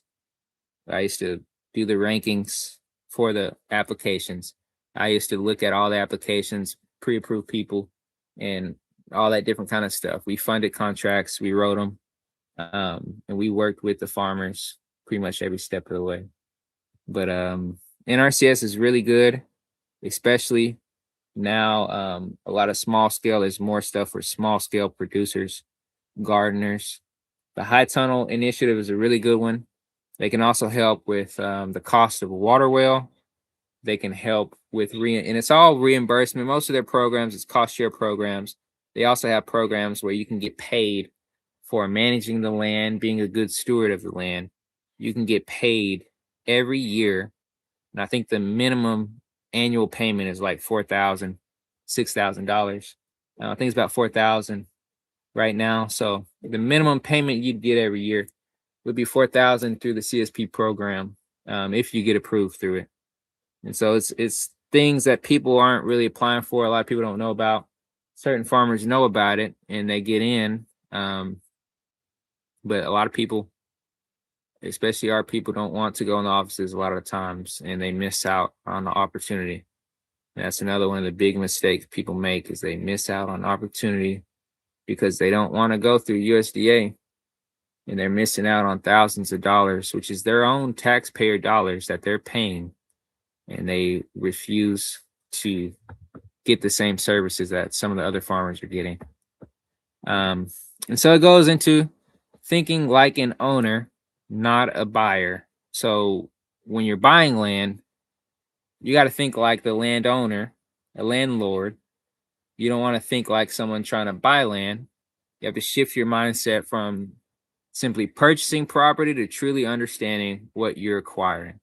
So by understanding the ecosystem, knowing what you want, you can look at it differently. You have to see the potential. You have to see the systems. You have to see the long-term value. You have to know what is it going to take to set up these systems? What is it going to take to create the production? We knew the first year we wouldn't be that productive. We're trying to be more productive this second year. Now that we've got a lot more infrastructure in place, we have more piping, we have more water, we have more water storage. So we're trying to be more productive and more productive each year.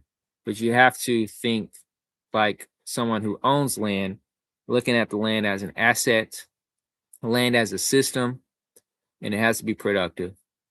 So, the water, the soil, the vegetation, the wildlife, and the climate, they all have to be It all influences one another, and healthy land functions as a connected ecosystem rather than isolated parts. So, understanding these relationships, it helps improve long-term productivity and resilience. Also, land as an asset is a long-term functional value. When you have an asset, the thing about land is you can buy a car, you can finance a car, and the car is never going to be worth what you paid for it, unless something crazy happens. It's usually not going to be worth what you paid. Um, Land is an asset that usually does not lose value, especially if you're building on it and you're improving it. It's going to gain value. You're gonna increase value. Your property will increase value over time. And so financing land is a much better investment versus financing even a house, because a house doesn't always hold value either. It's going to depreciate. Even the excavator I got is depreciating, which a depreciation is another thing you can write off on your taxes. So all these things go together.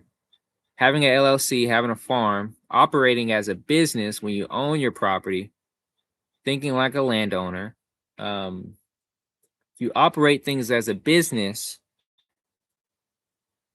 things will work a lot better for you. The way the system works, the way the system is set up, it's set up more better for farmers and better for business owners, at least when it comes to tax season and taxes.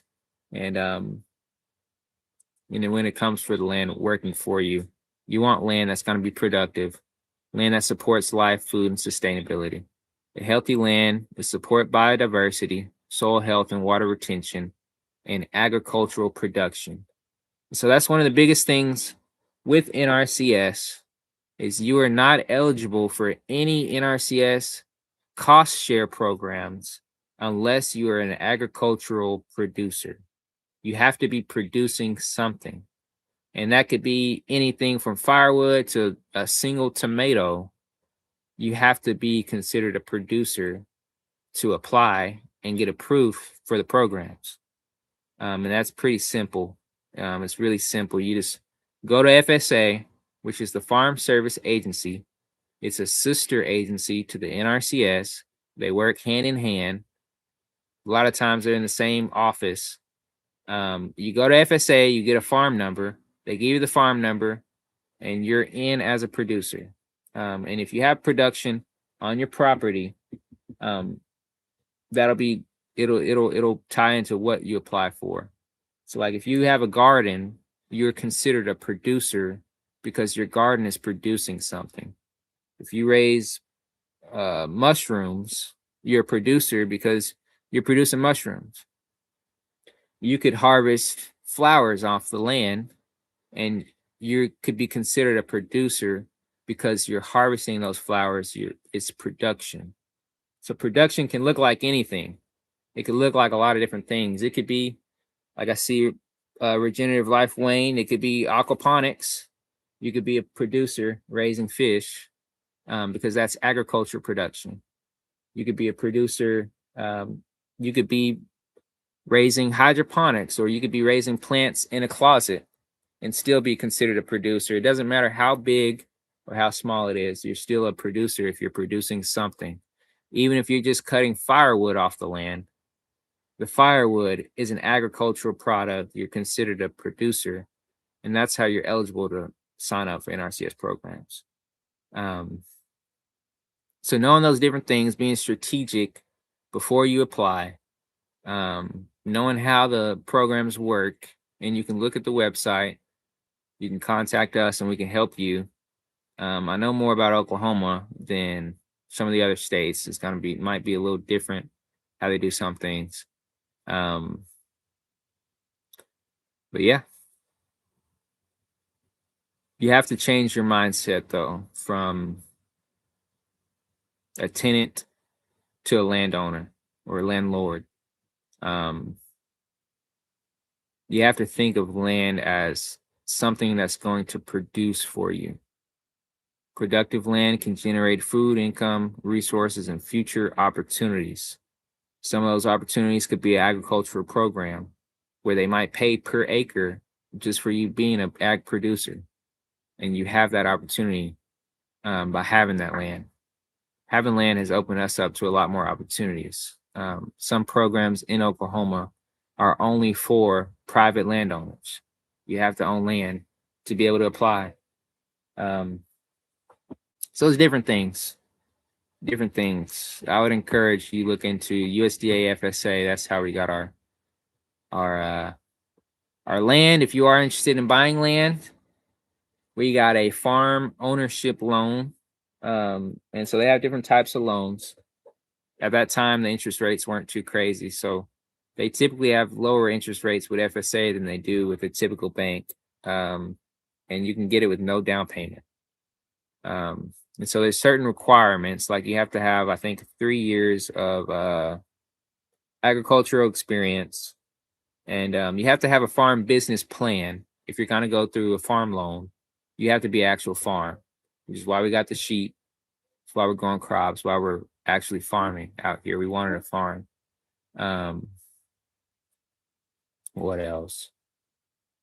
But I'd encourage you contact FSA, Farm Service Agency, and maybe just see, or at least look at the website at the farm ownership loans. They have many different loans. You can share a loan. You can do half FSA, half private bank, different things. But we went through FSA because we didn't have thousands for a down payment, and we're not rich. So that was the most feasible way for us to get land. It would be nice to be able to just buy land cash, but it just was not feasible for us. I said, thanks. You're educating me and learning a lot from your information. This is what we need, is knowledge and education. Awesome. I'm glad you're learning. I'm glad it's helpful. At least somebody's finding it helpful. I'm gonna try to do more workshops here and there more often. Some might be more or less more boring. Some might be more hands-on. But the next one I'll do is probably going to be more of a financial type of workshop. Yeah, so just back to thinking like a landowner, the practical mindset is evaluate land for function over form, not just views and aesthetics, but look at how the land works. Look at what ecosystem is already there, so you're not going against it. You're not fighting the ecosystem or the climate. You can work with the climate, so it works for you. And think about the drainage. Think about the land access, the soil quality, which is crucial. What soil do you have? And more importantly, how are you going to use it more than is it just a flex or something like that? I can't think of a better term, but some people literally just are flexing. And I just got to say it. But prioritize long-term productivity. Just think sustainability and future yield. So think of how are you going to sustain yourself? Do you want to raise chickens? And if you do want to raise chickens, are you going to buy feed every day or every week to feed the chickens? Or are you going to be able to grow your own feed to feed the chickens? Are you going to be able to grow your own hay to feed your sheep? Consider your water, your soil health, the layout. Consider what's going to support you, not just this year, but how to be productive each year to come. Some years are going to be harder. Some years are going to be easier. Last year was super wet. This year has been a little drier. So we're trying to be sustainable so that if it is a drought, we're not going to be completely dried up. Or if it is raining like it was, we're not going to be flooded out either. You have to prioritize long-term productivity and sustainability. And to do that, you have to know what you want to do. You have to know what you're going to do. You have to know how to do it. But you have to think about what it's going to look like.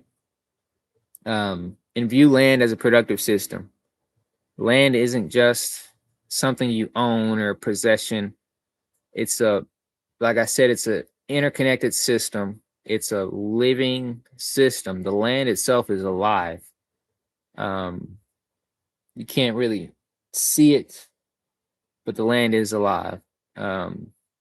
And so what you do to land, it will directly impact you or indirectly impact you. But it's an interconnected system. You have to be strategic about how you manage it. Every tree you cut, every single thing you do is going to impact the land. Even us using, I mean, we could wash our hands with a toxic soap, and that soap is going to stay in the soil and it's going to flow down. And so we have a gray water system where we use biodegradable soaps and things like that. Everything you do, you have to think about how is it going to impact the land. But to evaluate land, land should produce. Land is a system. Every feature on the land should serve a purpose. Like for us, we have about 15 acres of our land. We have 30 acres. About half of it is trees, which is crucial for us because we burn a lot of firewood.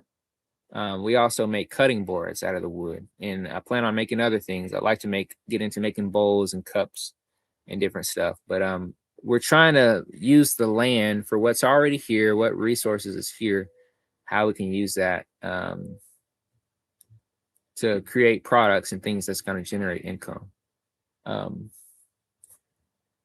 yeah, water flow matters, the trees matter, the ecosystems matter, and long-term thinking is probably most important. So I'm just kind of going through it now, but final slide is just what's next. I do plan on putting together probably a paid workshop, and I'll go more in depth on the blueprint. If anyone's interested in a blueprint on how they can do what we're doing, how they can buy land, especially in Oklahoma, productive land, how to finance it, how to structure your business, how to plan your infrastructure, how you can do it strategically, build income from it. I can help you navigate USDA programs like FSA, NRCS. There's RMA, which is a risk management agency. There's tons of different agencies under the USDA, and tons, if not hundreds of programs people just don't even know about. Even farmers and landowners don't know about these programs. And it's thousands, if not, I mean, sometimes billions of dollars. We saw billions of dollars go into NRCS, and it went out, and a lot of people got paid. Under the Biden administration, they signed the IRA, which is the Inflation Reduction Act. It was signed off, billions of dollars going to farmers who apply to cost share and conservation programs. Recently, a lot of that money, some of that got taken away or moved, but there's billions of dollars going into these things. You have to know how to be strategic so that you can apply, or how you can get in on how these things are working. But we can help you avoid tax mistakes, things I wish I would have known starting out. You see me wearing overalls, things like that. Certain clothing, all this different stuff is strategic. I mean, the overalls help for sure working, but any kind of working things for the business, that all ties into our taxes. So anything we buy for the farm, anything we buy for the business is tax deductible. But also, if you just want to know how to turn raw land into a functioning homestead or farm business, we'll be helping you. So I'll be putting together a workshop. If you're interested, just send us an email. So my email is on this page. You can do it at the Zay and A's email or Shop Humble Harvest email. It really doesn't matter which one. We'll try to get to you. There's some emails I still got to get back to. But yeah, if anybody has any questions, let me know. So we have the TVLB, Texas Veterans Land Board in Texas for veterans, where you can purchase rural agricultural land at an acre or more, and the board will finance the land for you. This program is in Texas. Yeah, that's pretty cool. But yeah, there's a lot of small, so usually like that, small type of programs. There's conservation districts in a lot of these states. We have them in Oklahoma. But you can look up local conservation district, and they also a lot of times they have programs. Um, if you look at the conservation district, we have what is it? We have them by county. It's different. Some states it might be like regions, or it might be different how they structure it. But we have like I'm in Okfuskee County, so we have the Okfuskee County Conservation District, and they also help with different programs. They help with we had an emergency drought program recently where they were paying for the water wells, and that's how we got our water well paid for. But said all that I can say is thank you, and thank you. This is great information and learning so much. Yeah, I appreciate it. I'm glad people are learning. Um, but yeah, it's definitely worth it. But yeah, let me know what you guys are interested in learning next. And we'll try to see if we can assist with different things. It's a lot of information that I've learned just in the past year that um, nobody was any help with. People that have even gone through the same process, people that have dealt with FSA, I would ask people and they were no help. Most people are no help. A lot of people gave us bad advice. People told us not to buy the land. Um, and so a lot of people don't have your best interests at heart. And it's really hard. I mean, it's really hard getting started, especially with the way the world is now. It's tough starting from nothing. Um, Trying to start a farm, especially, but just buying land in general is really hard. Um, Especially starting from the bottom. I mean, I never grew up on a farm. None of my family is farmers. And so I had to just learn just by watching and seeing what people did. I worked with a lot of farmers. I worked with hundreds of different farmers throughout the state of Oklahoma. I started working in Lawton. Well, I started as an intern in several different counties. But when I worked full time, I started in Lawton, Oklahoma. And we worked with a lot of farmers. It's a lot of crop farmers out there, um, and a lot of cattle operations. And one of the first things I realized is a lot of farmers don't know what they're doing, and they're not profitable. They're not making any money, but they're making money off of these USDA programs, and they're making money off of their taxes. They're making money by being strategic with their land. A lot of them inherited their land too, so it helps not having land payments and all that stuff. But knowing how to be strategic, it makes a huge difference when you're trying to get started from nothing. But yeah, so there's very good information. Appreciate it. Glad. Thank you for watching till the end. See, Wayne said you have to have your own vision and step out on your own and learn and grow, manifest exactly, because people will not help you. But you gotta want it, and you gotta really. I mean, it takes a lot of work. It's a lot of work maintaining and doing this, but honestly, it was a lot harder getting the land. It was a lot harder getting to this point, and a lot of people don't see the process it took. Especially for me, not graduating high school, going to college, and all that stuff. It was a long process before I could get to this point. But everything I've been doing has been strategic for years because I've always wanted to buy land. I always wanted to start a farm, and working for the USDA did help a lot, and also getting a ag business degree has definitely helped a lot. But if there's no questions, I'll probably end the live here, and I may see if I can post it. But I appreciate everybody for watching. Until next time, if you have any questions, you can email it to us, and we'll try to answer them as quick as we can. But yeah, we appreciate everybody for watching, and until next time, try not to get ate up by these bugs. Yeah, so thank you for taking the time to share information on this, and thank you for my order. Yeah, no problem, and thank you for ordering and supporting our business. I'm not sure what your name is, but we sent out a lot of stuff recently. I'm gonna stop sharing, and I'll stream here I'll see if I can post this video. We're gonna post a video. Actually, I'll post it right now. I made a video earlier. And so if you watch our channel, I'll be posting that video when I end this stream. We got a video uploaded now, so I'll just post it now. And so I hope you guys enjoy the video. Till next time.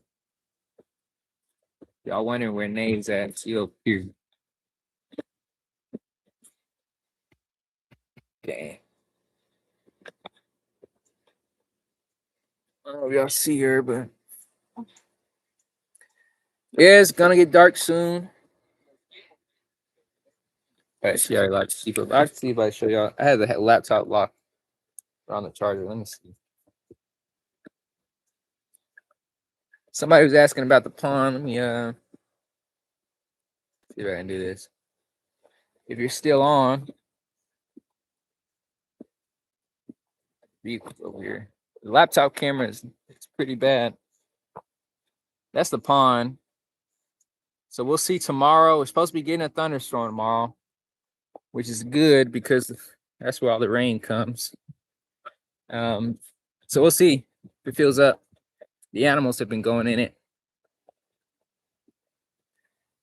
See, now the animals locked in. So we got them trained to where they come in at night. So the sun is starting to go down. They done grazing for the day. Kaya.